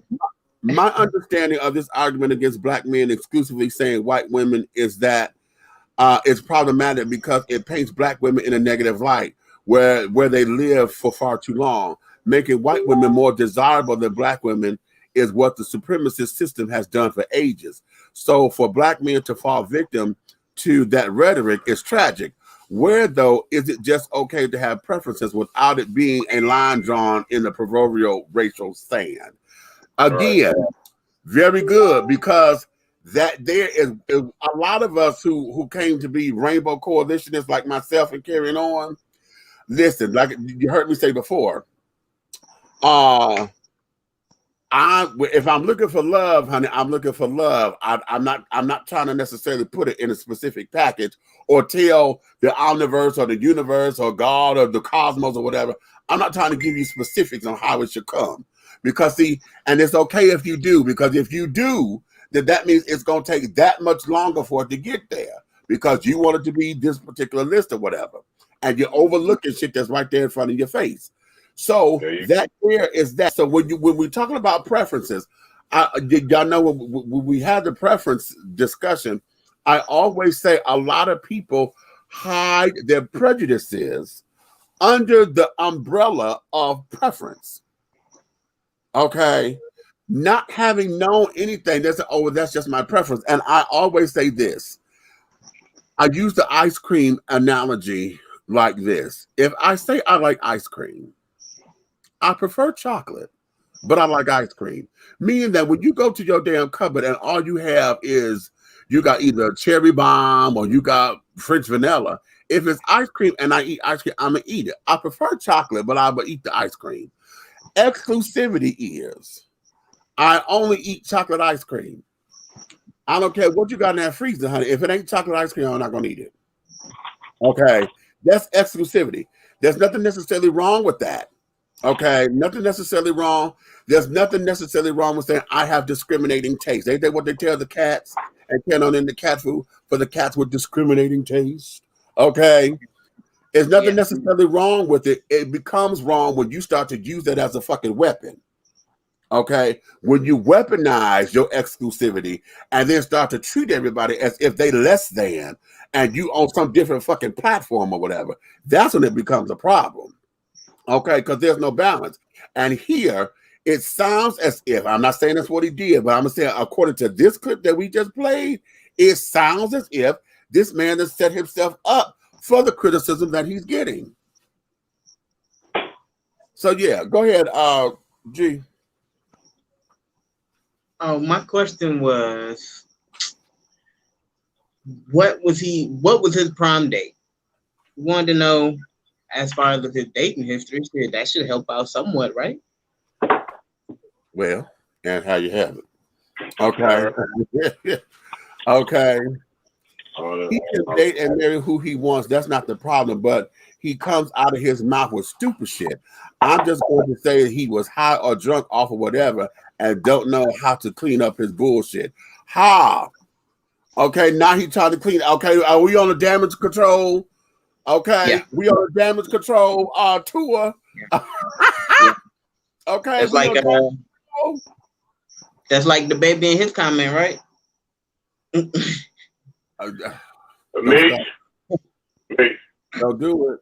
Me, what? You have a lot of nerve. For what? Talking about preference, and we all understand about your preference. But look, you got him. Hell, my preference is weed, so I mean, you know. Hey, I tell you what, hey, you bring me the ho-hos and I give you the ding-dongs. How about that? How about that? Well, you got the cupcake. I got the cupcake over here.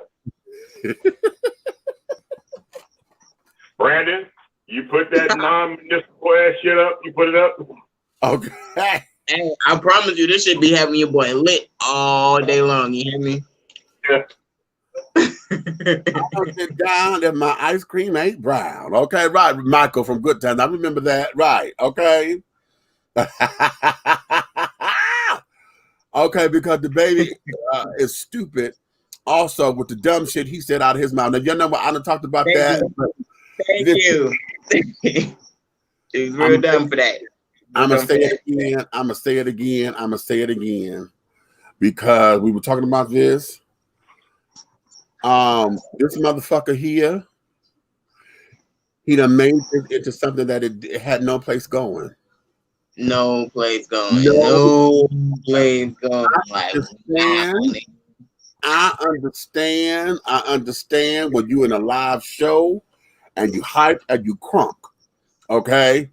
I understand that. Hell, as a drag queen, honey, I take and throw my titties, I throw my hair, I'll kick my shoes off because you in the moment. I get it. Okay? But the shit that came out of his mouth irresponsibly, and that was one thing. The part that I had a problem with is when he tried to clean it up and did the first apology. The first apology was his words. Okay? Yeah. Second apology was ghostwriters. That was the damage control. My gay fans, they ain't got AIDS. They don't do no nasty shit like that to get it. So my gay fans, they cool with it. You didn't buy no ticket. You wasn't even supposed to see the shit. See, you went there. Yeah. Okay? You went there. Then you got this and that. You don't need to be in here. I don't even know why you bought a ticket to my show. Why you didn't buy a ticket, because it was streamed on something. See, because they streamed it or whatever, that's how y'all asses saw it. And now y'all want to create problems. That's what came out of his mouth. So now you just sit down there. AIDS and HIV, honey, it's not just a gay thing, but you made it a gay thing. When you said my gay fans, they got AIDS. You didn't say my fans. You said my gay fans don't have AIDS. They ain't doing that nasty shit to get it. So now that's what you made this a problem. Okay, that's what you made. That's what you made this a motherfucking problem for me. Now, everybody, just like blonde white. Everybody jumped on it when he said what he said. As far as okay, if you ain't got AIDS and you ain't got any of them sexually transmitted diseases that'll kill you in 2 weeks, throw your lights up. If your pussy don't smell like water, throw your lights up. If you ain't fellas, if you ain't in the parking lot sucking dick, throw your lights up. Right there. Okay. That's what you made. Okay. But for me, it didn't become a real issue until this your first apology. Because now you done target everybody, separating shit, and talking off the side of your goddamn mouth, and then mad because the people talking didn't buy no fucking ticket to your concert. You saying, oh, well, shit, y'all wasn't supposed to say nothing anyway. You wasn't supposed to see it because you didn't buy a motherfucking ticket, so shut the fuck up. Basically. You ain't spend money on my show, so fuck you. Money on it, so you ain't got nothing to say. Right? So now we got the apology tour from the publicist who crafted this motherfucking statement, which should have been a statement that went out first. That was the ghostwriters. That was the ghostwriters. Yeah. The publicist. The publicist. Every musician has them. The publicist. Oh, well, and then he got I realized that my comments and my statements have hurt the community, and it is my lack of education. I must do better to educate myself. I do sincerely apologize. Bitch, fuck you. Okay, fuck all that. It was none of that. It was none of that. It was none of that. That was all goes right. Again, I'm gonna put down in here and go again publicly and say I realize that he's young, because he was 23, 24. Okay, but what my thing is with the label and all of his motherfucking team. Okay, this here is why artist development is so motherfucking important. Yes. Artist development is very motherfucking important. Yeah. Because you got to know how not to fuck up your motherfucking money. Okay? Yeah. And if he fucked up a lot of his money, boy. A lot of his money, a lot of people doing music for him. Elton John, a lot of people. Madonna, come on, man. Madonna. Wait a minute. Could you imagine one phone call from Madonna, Elton John, or Lady Gaga, and your ass is over.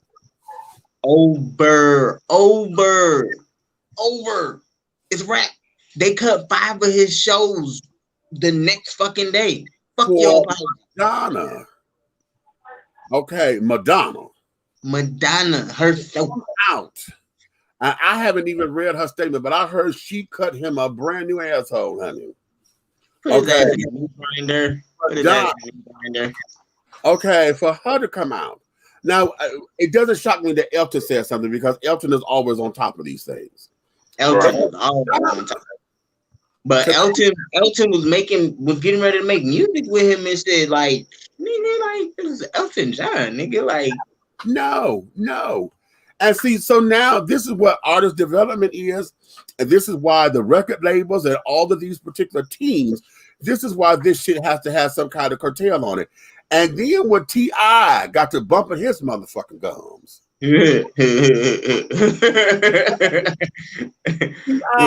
And bump his motherfucking gums and talk about what hell if Little Nas X could do his shit, how come he can't be in his truth to be himself? And say, bitch, this ain't got shit to do with no goddamn Little Nas X kissing a nigga on stage. Cause why don't you just say that? I don't even want to talk about Lil Nas X. Let me tell you something. I haven't listened to Lil Nas X since the Old Town Road. All right. When he came out with his next video after Old Town Road, I stopped it the first 3 seconds in because I automatically knew it was gonna be some bullshit. This new song that's out, I seen a snippet of it. Nah, I'm good, bro. I'm good, bro. I'm good. Well, you can have all of that over there. No, bro. No, bro. Well, that's because you have some sense about you. Just say, okay, I already know this ain't for me. You know what I'm saying? Versus getting all the way to the end of it and then want to sit down and say, what the fuck is this shit? What the fuck did I just watch? Okay, you knew what the hell. No, nigga, you were entertained by that shit. That's why you watched the whole 3 minutes and 30-something seconds or 20-something seconds. And saw them in a jail cell with motherfucking fuchsia pink scrubs. First of all, the pink, coming from somebody who's been down the road, the pink is for the motherfuckers who are either sick or crazy, all right? Or getting ready to go to the hole. Or in the hole. All right? Okay. That's it. Oh. That's it. Yeah. Then you turn around, bro. The nigga. Now you just educated on something. Because unless you done been in that, you don't know that. So yeah, so we going to say, okay, so the pink is representing craziness. So yeah, I'm crazy.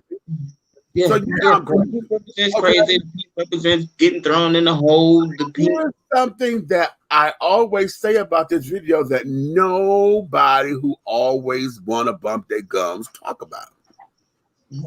They so busy want to talk about how gay it is, and oh, you got black men in the prison, they walking around like this, you humping, you got the. Ain't nobody said nothing about the white boy who was his ally, who got the bitches, he slapping her ass and carrying on and talking about the bitches that he got and this, that, and the other. Ain't nobody talked about the white boy in the video that they done became friends and shit, and that they running it. Don't nobody talk about that. Probably. Okay. Nah. Now, in your defense, talk about it. You don't know it's there, so I ain't worried about you. I'm talking about because they blinded by the niggas dancing in the motherfucking shower and shit. Right. They too busy trying to look past the little dots that's covering up their private. Right. Okay. That's what it was. That's what it was right there. I said, okay, so, and again, oh wait a minute, she said Ruby done fell asleep. Gotta go, y'all. Ruby is asleep, and I need to get some shut eye myself. You know how to do sleep when they sleep, baby. Okay. So whenever we would, I still go back to this. Y'all know every time when I talk about these damn hip hop videos and carrying on, and anybody who gets into their feelings, because we have an openly gay rapper, okay, who has now taken us by storm. Because there's been a few others, like there's a guy named Deadly. Deadly is openly gay, but he hadn't hit the mainstream circuit yet. But we're talking about rappers. We're not talking about singers. Frank Ocean. His name? Frank Ocean, who came out as bi. Yeah, Frank Ocean. Yeah. Okay, but we keep damn, I lost my thought. I forgot where I was going. Anyway. Nonetheless, folks just cannot get beyond that. Oh, I got it. I was talking about the bitches. When it was done, this genre of hip hop has taken on a whole new definition. Because y'all heard me say this before. The genre of hip hop now has become this whole big old shits to where your masculinity is determined by what you listen to. Okay. So if you're not rocking Biggie or Pac or Ice Cube or what's the other Ice? Thank you, Ice-T. You know, Uncle Luke and all them children are carrying on. If you ain't rocking what's the child's name with Lil Wayne and all these supposedly hard motherfuckers. Wow. If you ain't rocking them, then you soft if you listen to a Chubb Rock or LL Cool J or Will Smith and all that shit. You soft. You know, you ain't hip hop. You ain't real. Me. Huh? Me. Y'all know what the reality of this game is. Would you allow me to drop a couple of bars to explain it? Just a couple of bars. Okay, I'll solo you. Go ahead. Okay. The subject of the matter is hip hop. All you niggas need to really stop because you flip flop. You be in the closet making all kind of noises, and they looking at to see who the girl you with, and it's just you and your boys. When you really want to stop and think again, boy, or is it your girlfriend? Oh, these people out here in the hip hop world really want to know, what exactly does hip hop stand for? Is it hip because of the twist in your hip? Or is it hop because you don't know when to stop? Oh. Or could it be just hip hop because you like to jump on the hips of the hop of the guy that's next to you and hop up and down? And when you look around, there's nobody else around. But as soon as the room is crowded full of girls, women, spots, you want to act like that's the only thing that you ever stuck with your cop. Big red fella. And there you have it. And there you have it, darling. Okay. Boom, boom. Right, moving on. Okay. So yeah. So in dealing with all of that, but again, it goes back to the original question about Alfonso and his type of success, because you know, and I'm gonna take it here because let's look at. Okay, Alfonso talked about that. Robin Robbins, Good Morning America. She's been with her partner for the last, 15 years? She has a white wife. Don Lemon's got a white, his fiance is a white boy. You know, and there's so many of them. And I'm giving the LGBT because it's across the board. Huh? They want to treat the situation or call it something like it's a curse when you do things like that. But let's talk about it in reverse. One of the richest guys in the industry, which would be doggone Mr. Lucas himself, the Star Wars king, has a beautiful black wife. Right. And they are billionaires, and she got her own money. There's a lot of that billions belong to her. Mm-hmm. Do you think they care about how people look at them when they walk down the street? Right. I can buy and sell your ass before you make your next statement. That's how they feel. Okay. What?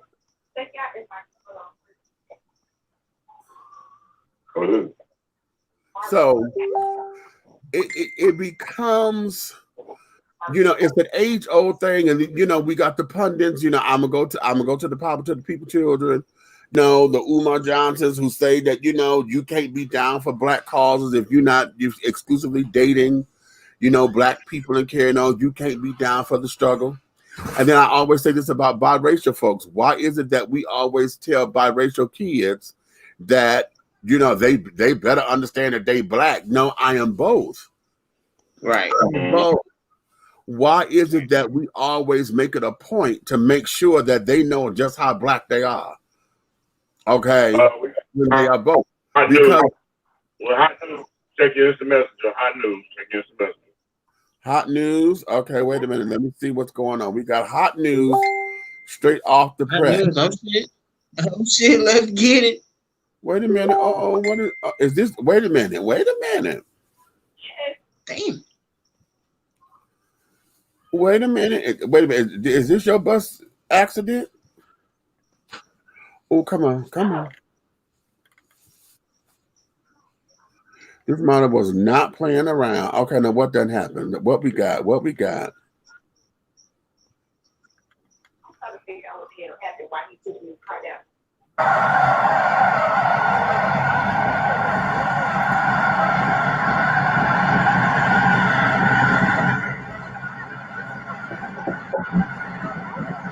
What the hell? So, yeah.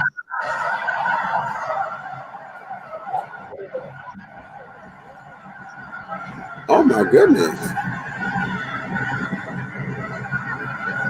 That bus didn't stop. So, That bus didn't stop at all. We need to find out a backstory to that. That bus didn't. We need to find a backstory to that. I'm trying to see what number. That was a MARTA bus. Yeah, that's here. But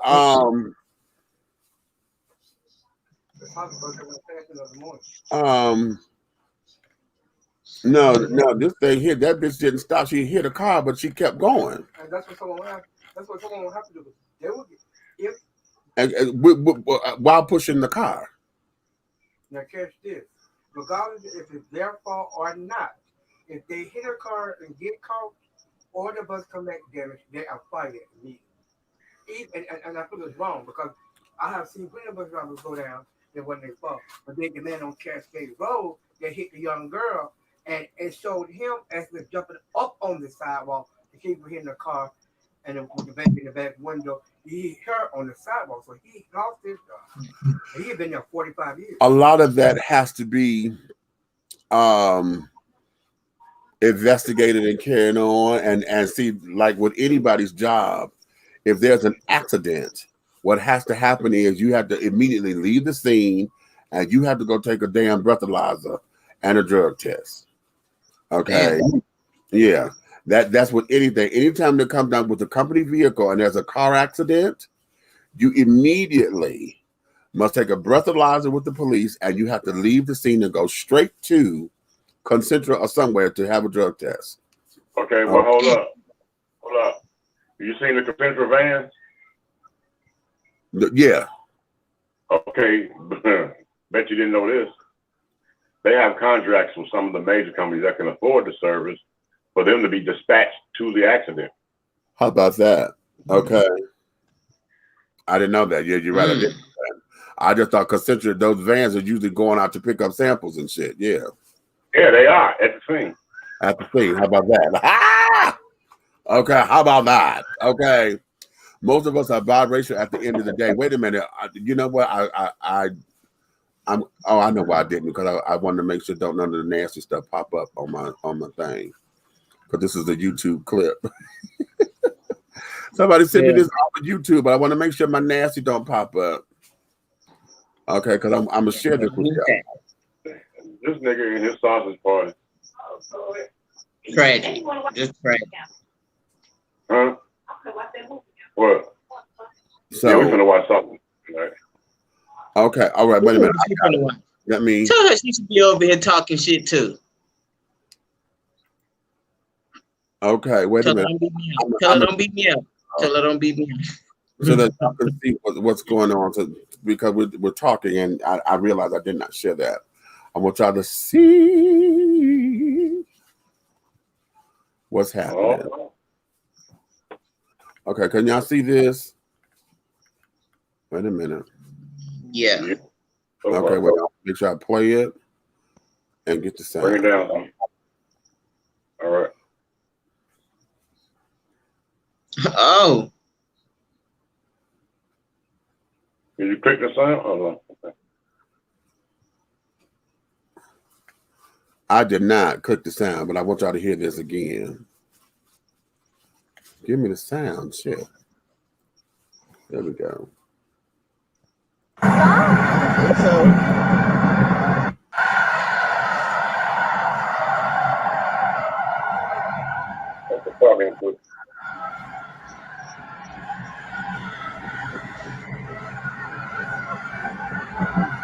listen at that.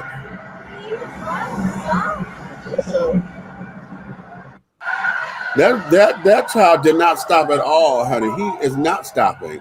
I'm trying to catch the number on that bus. I'm gonna have to sit down. Yeah, I and was trying to see the number on that bus too.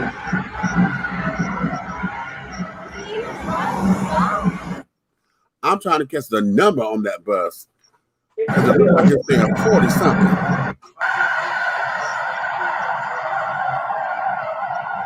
I can't see it. Shit. Damn, I can't see that number. But nonetheless, children, that there. Okay, we'll just a runaway bus. I ain't never seen that happen before. Now, see, here's the thing. Now, see, that there needs to go on the news so they can find out what the hell that is, because I'm sure that bus came in fucked up. Okay. Maybe the brakes went out. One person was dead and 14 others injured at a minor bus stop in Palmetto, Southwest Atlanta, on Friday at 9:15, intersection of Camden Road and DeLoe. Oh, damn. Really? So I wonder if that's what that was.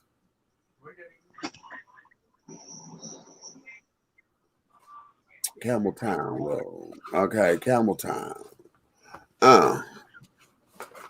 Interesting. Very, very, very, very interesting, honey. Very, very, very, very interesting. Now the question, see, I want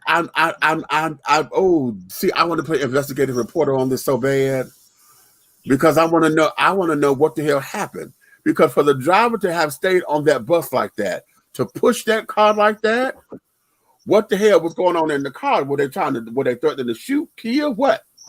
You know, what was going on with that car for the driver to continue to keep going?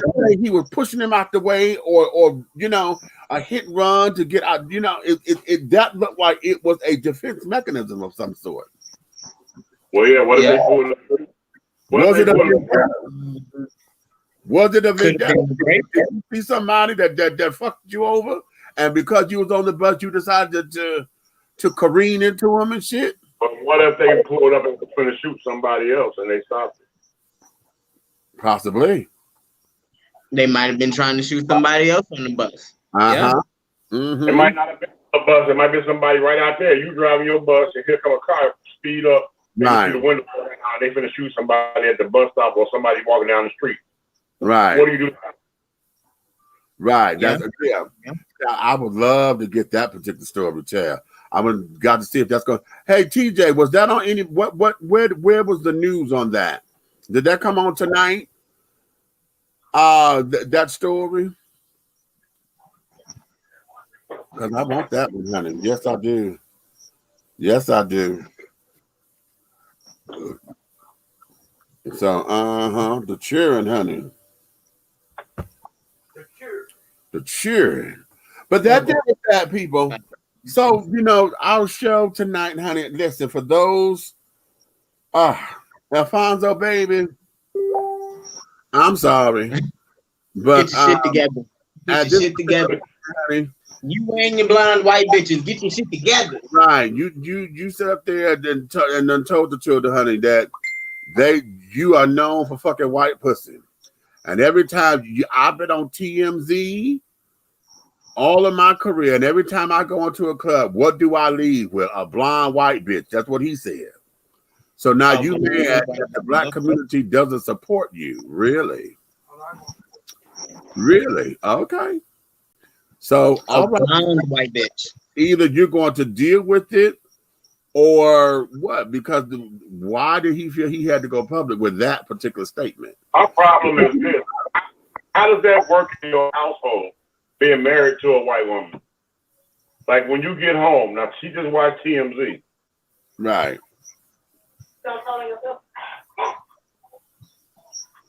Now you Sounds like another divorce.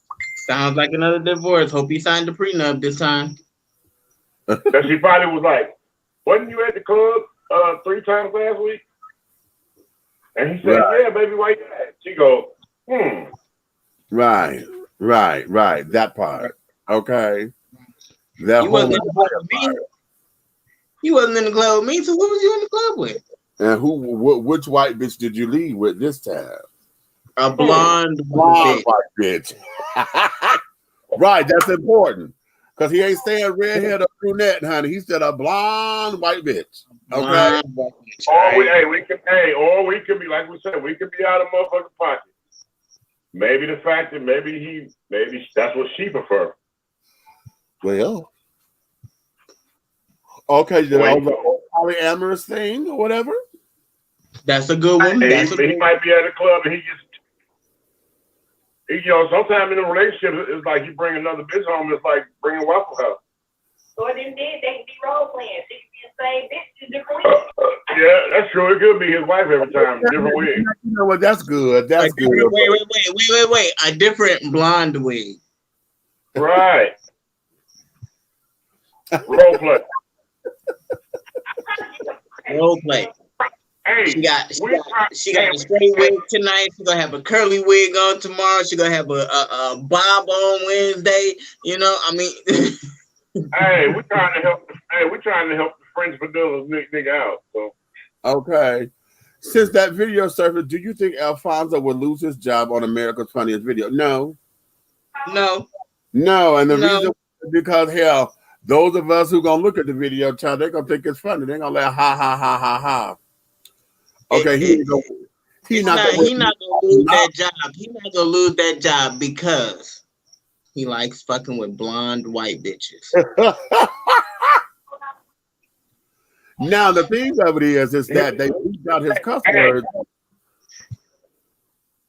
Well, we're in the media, bro. We're in the media. All publicity is good publicity. Exactly. Publicity. When he goes to his TV show, the fucking Nielsen box gonna blow up the roof. Everybody who ain't never watched that shit is gonna watch it now just to see this jackass. Right. Yeah. You know, so yeah. I don't think that he would lose his job at America's Funniest Videos. And then here's the thing. You don't need that. He's been there for how long now? What, 4 or 5 years now? Yeah, something like that. Yeah. That may be interesting. What you say? The original Aunt Ville may push the video. If she does, then she if she does clout chasing, and she really doesn't need to, because now, ever since they done had the reunion and she and Will done had their little powwow with this, that, and the other, the girl been working. Hell, when she showed up on Pose and played the fuck out that role on Pose, yeah, as auntie, she played the fuck out that motherfucking role. And then she just got a couple other things that she's going to be in. So if she does that she's going to be clout chasing, because that there is so that there would now had this been a couple of years back, honey, then yeah, she'd have put that out there just to have something to say to show that she was still mad and upset and angry. Right. But no, if she were to do it now, child, no, then she'd be clout chasing and she'll lose my respect. She would lose my because that there. Has she talked to she called Alfonso, she called him Will's toilet paper. Yeah. Yeah, she called him Will's toilet that he was Will's asswipe. Okay. Yes, she did. Okay, so ain't nothing else she could say, child, at this particular point.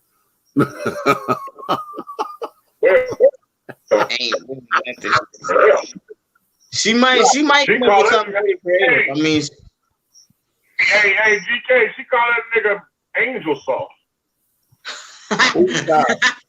Real tampon. Okay. Yeah, she did say that too. Mm-hmm.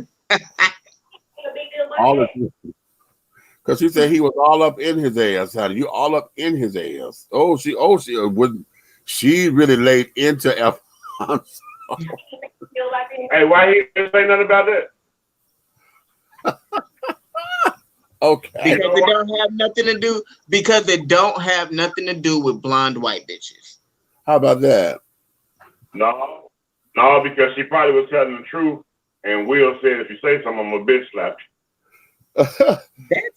That too. Because I mean, a lot of movies that he played in after that was real low rated. I'm just saying. Look at his resume, because after he did The Fresh Prince, Carlton was, Carlton, see. Alfonso he really wasn't into much of nothing. Mm-mm. He paid off of residuals, child. He didn't start popping up. I don't think he started popping up in movies until probably about like, I want to say like about 6 years after Fresh Prince of Bel-Air, something like that. And I mean, they was real low budget ass movies. Like these was movies that we would make, okay, and get it put on Amazon Prime or some shit like that. Type movies. Okay, these was the type of movies that I go to the corner store and be like, "Oh shit, Alfonso in the movie. Let me go ahead and get that type of movie." He had that many kids. He got 4 kids. I didn't realize that. Oh, he's short as hell. He only 5'6". Yeah, that nigga short. Really?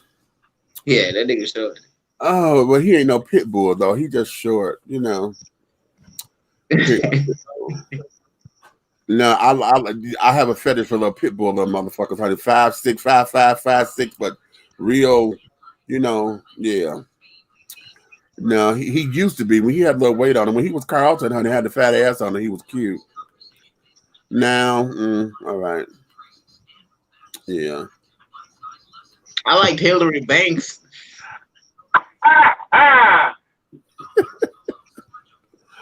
Okay.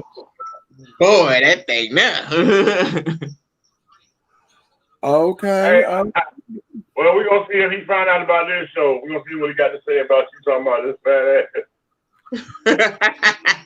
ass. Child, it is what it is, Daddy.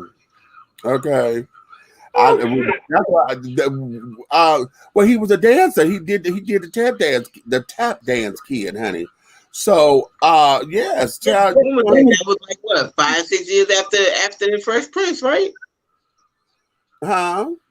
When was that? Like 5-6 years after the Fresh Prince was over with, right? No, the tap dance kid was when he was a kid. He was a kid. He was a kid. That's before he did the Michael Jackson Pepsi. That was before he was there. Okay. He was a dancer, bro. Did he play in one of the TV shows like with He was with Ricky Schroeder. You talking about Silver Spoons? Oh, I know he was in the stuff. Yeah. That was his awkward period, honey. Because yeah, he was becoming a teenager, honey. He had a real hateful, awkward period thing. Okay. So he was a crepey little black boy in that show. Yeah. That's because that's the clay he was molded to be. So they say he trademarked the Carlton dance, honey. He trademarked it. That's smart. Yeah, it is. Shit, let me make sure not to do that shit on video. That was smart. That was big business. Nigga ain't gonna sue me. Now we know we can't do it in the video. With the stars. Now we know. But boy, there's a lot of motherfuckers who don't know. And man, if he was to decide he wanted to retaliate on the black community, then there's his hit. Okay, well, say la vie, honey. Yeah. Okay. I'm trying to go through his credits and see what he has done as an actor. You on IMDb? Yeah. So let's see. Alfonzo's After Party. That was a TV series. Don't know nothing about that. That was in 2018. R5 All Night. That was a video short. That was 2015. The Tonight Show. Okay, this is what he was on there. Okay. Shake It Up, a TV series. He played Mr. Ziegfeld. That was 2013. Big Time Rush, TV series. That was 2012. Things We Do for Love. He played Darren in 2011. Are We There Yet? He played Skinner. That was a TV series in 2011. Will I Am? Yes, We Can. Okay, that was a video he did with Will I Am. He did another video with Fergie featuring Ludacris. Love Wrecked. What was that? That was in 2005. Seeking High. There's another video. Dr. Gone. The Brothers Garcia. That was a TV series. 2002 to 2003. Don't know nothing about that. He was on Cedric the Entertainer Presents. I remember when Cedric had that. For Your Love, the TV. Oh, he was in that? Okay, he played Ray. All right.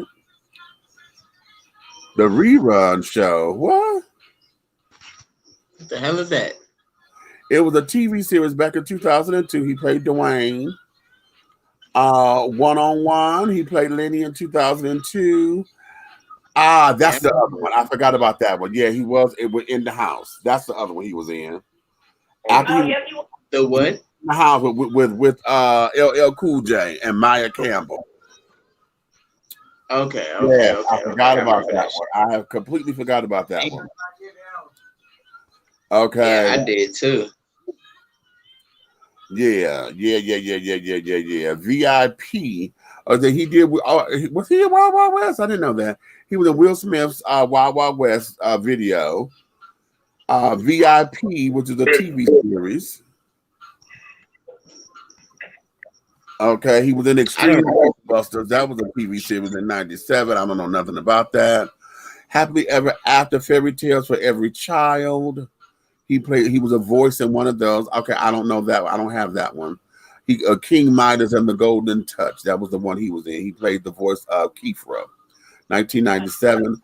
Spider-Man, the animated series, TV series. He was Randy Robertson. He was the voice in that cartoon. Okay.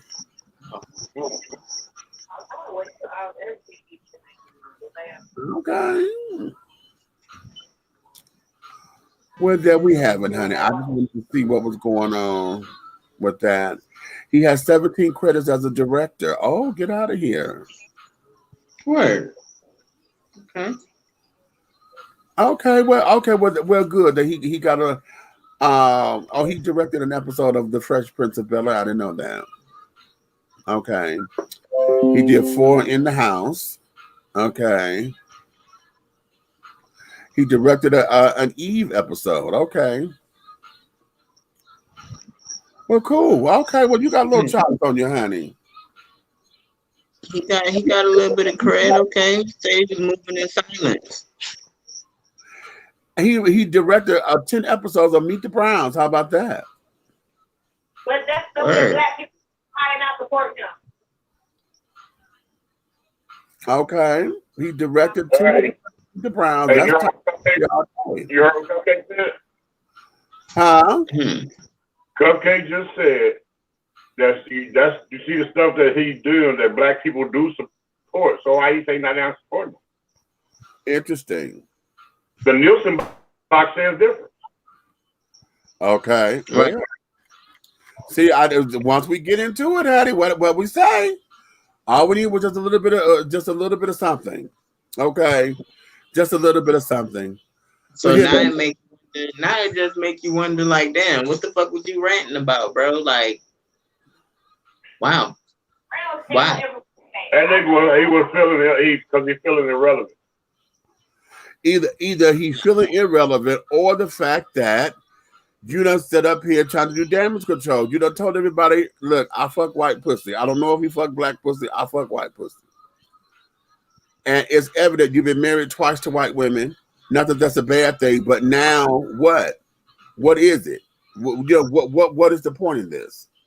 Because you've been directed. You've been on Tyler Perry. You can't get no blacker than Tyler Perry right now. Yeah. Okay. Really. As far as being on the set, being anywhere, you can't get no blacker than Tyler Perry.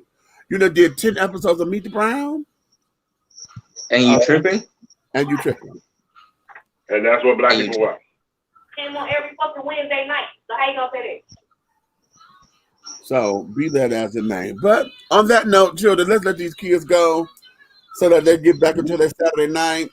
I don't know. My child was supposed to come to get me. We were going to go out to the Heretic tonight to see what was going on. I've never been there. What is it? What is it?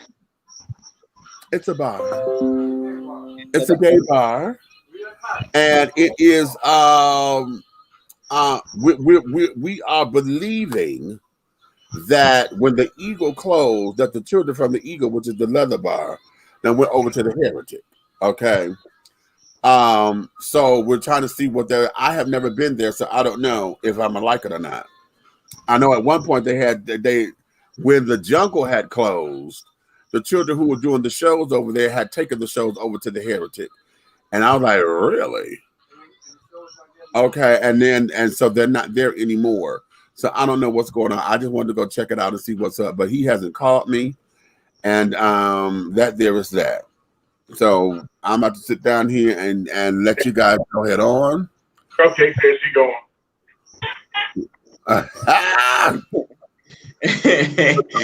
going over here on Chester Bridge Road, honey. Now you know Chester Bridge is the baby. The Heritage is like kitty corner for where the Onyx is. And the Heritage is like the Marquette. Okay. Probably on the cracker.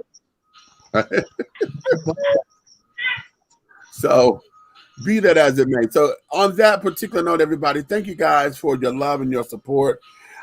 Take this conversation. We want to continue to share this and keep the discussion going.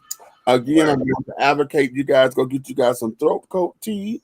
Yeah, get you some throat coat, Brandon. Nah, Baz, I'm good. Okay, throat coat tea. For those of you who are singers, or if you do a lot of talking or this and that, this is the tea. That's where you use your vocals. I don't sing anymore. I retired. I'm saying if you might want to goddamn do a commercial and have a lot of ding dongs. No. See, what I'm gonna do is go in here and I'm gonna take some of this weed and roll up, and that's gonna soothe my throat, my lungs, and my mentality. He said that's gonna soothe it, baby. Anything that's going on. Hey, it's okay. It's okay. If you just that's what you need for your throat. I was just trying to tell you a quicker way to get it coated. Now, Mary Jane helped me out every time. She hey, but throat coat is organic. Yeah, it's organic. Well, I'm gonna have to try it then. They have different flavors. This one is lemon and echinacea. Yes, lemon and echinacea. Okay, you going to get some too, right, Red? What flavor you going to get? No, I'm good. Okay. So he said, you know what? Fuck both of y'all. Leave me and my throat coat alone, honey. Okay. So now on that note, thank you all, honey. You may finish all of your crumpets, darling, because the tea has been dished. And you get tea, my darlings. Yeah. With the big meat and the big guy I like up there, big red fella. And in Aunt Nikki's absence, y'all keep her held up because she's sitting up there. She had to go back home. They did the memorial cookout for her mom today, so she's there. Y'all hold her up. So in her absence, we got the DJ JK right there. GK. That's I said JK. I know what the hell I said, but I meant to say G shit hell. Hey, I'm gonna have to figure out how to get a new name. Hey, for all those that you know what I'm saying, Noah is praying people, you know what I'm saying, send up some prayers for my brother, so he's in ICU. And that's your boy Brandon. He in ICU. Man, tell him I'm gonna kick his ass. Tell him he died, I'm gonna kill him. I'm telling you. But he's in ICU right now, and it's something serious, so we're dealing with it. Yeah. Send me his number so I can text him, yo. Send me his number so I can text him. How he gonna text you? He is in ICU. I understand that, but at least it'll be there when he wake up. Okay. So yeah. Oh, tomorrow is tomorrow's Sunday. What we're gonna do for those of y'all who are in the Atlanta area. We're going down to the Country Kitchen Cuisine Buffet tomorrow. Going to meet us between 12 and 12:30. I'm introducing people to the restaurant and carrying on. So if you guys would like to come and feast and have some of those delicious, scrumptious vittles, honey, come on and meet us there, honey. Bring about $20 to get you together, including your tip. It's all you can eat kind of joint and things. Hey, I heard bro in the background say 30. Hey, $20 to do it, honey. $20 will do it. Don't $20 do that. The $20. And, yeah, that'll get you right together, okay? And if you don't want to stay, you can get a to-go plate. You know, if you don't want to sit down there and things of that nature, you can get a to-go plate. Yeah. So my neighbor, she was trying to take me. All you can eat. Yeah. Yeah. Hey, you know, I like an all-you-can-eat spot. Yes, but I'm gonna tell y'all better come and get it because I'm trying to inhale as much of that peach cobbler as I can. But that peach cobbler, the macaroni and cheese, some peach cobbler, and a vanilla ice cream scoop. Yeah, oh my man. God! See, you playing with my nerve? Don't do that. See, and then I like French vanilla. Oh my God! Okay, the apple They got baked cheese spaghetti at that place, boy. It's so fun. Man, look. I'm just text me the address, y'all. Y'all messing with my It's down on Tara Boulevard, 8562 Tara Boulevard, 8562 Tara Boulevard. Honey, it is kitty corner from where the former Golden Corral is. If y'all know where that Golden Corral is on Tara, look across the street, kitty corner. Y'all see the big strip with the home furniture store. It's right in that mall, right next to the home furniture. Come on up in there, and that's where we're going to be between 12 and 12:30. So come on up in there. We're gonna have a good time and get some good old eats, child. Okay. And I'm gonna tell you, come to country kitchen cuisine because what you say, Cupcake? Where the food reside, where the food reside, where the food reside, food reside. That's right. And I put that on Mary Had a Little Lamb chop. Oh, now Mary Had a Little Lamb. Okay. Hey, okay. Them lamb chops have been cooked and they about to get eaten tomorrow. So hey, sounds good to me. Hey, if all you ask, man, they got oxtails. Hey, okay. You know I love me some oxtails, bro. They do have oxtails and they got real country. They got pig feet too, child. So that's right. I want some of them pig feet. They got pig feet. They got the turkey wings, child. The meatloaf 3 or 4. They got the short ribs. They got the baby back ribs, child. Oh, honey, yeah. It ain't. Is it tomorrow yet? Well, technically it is. Technically it is, but honey, you got about 2 hours. Is it noon yet? Is it noon? Not yet. Okay. So in any event, y'all, let me get myself together so that we can get ready for tomorrow. And we're going to call that day a day, honey. So listen, honey, if you love me, tell all of your friends, baby. But if you hate me, you tell all of your motherfucking enemies. Because you know this. Everything that we're doing over here, any way, shape, style, form, or fashion, will move forward, darling. So having said all that, sugar plums and apple dumplings and peach cobblers. Make sure y'all make that like people. Okay. My ding dongs, annihilators, and Chico sticks. Don't forget ropes. Don't forget ropes. Boston baked beans, child. Okay. Put that away. Anywho, we'll see you guys on another go round. Okay. Tomorrow being Sunday, it is I said what I said Sunday, so y'all know how that goes, honey. Any and everything you want to talk about, you got 5 minutes to come up in, so we're gonna do that tomorrow, okay? So on that note, honey,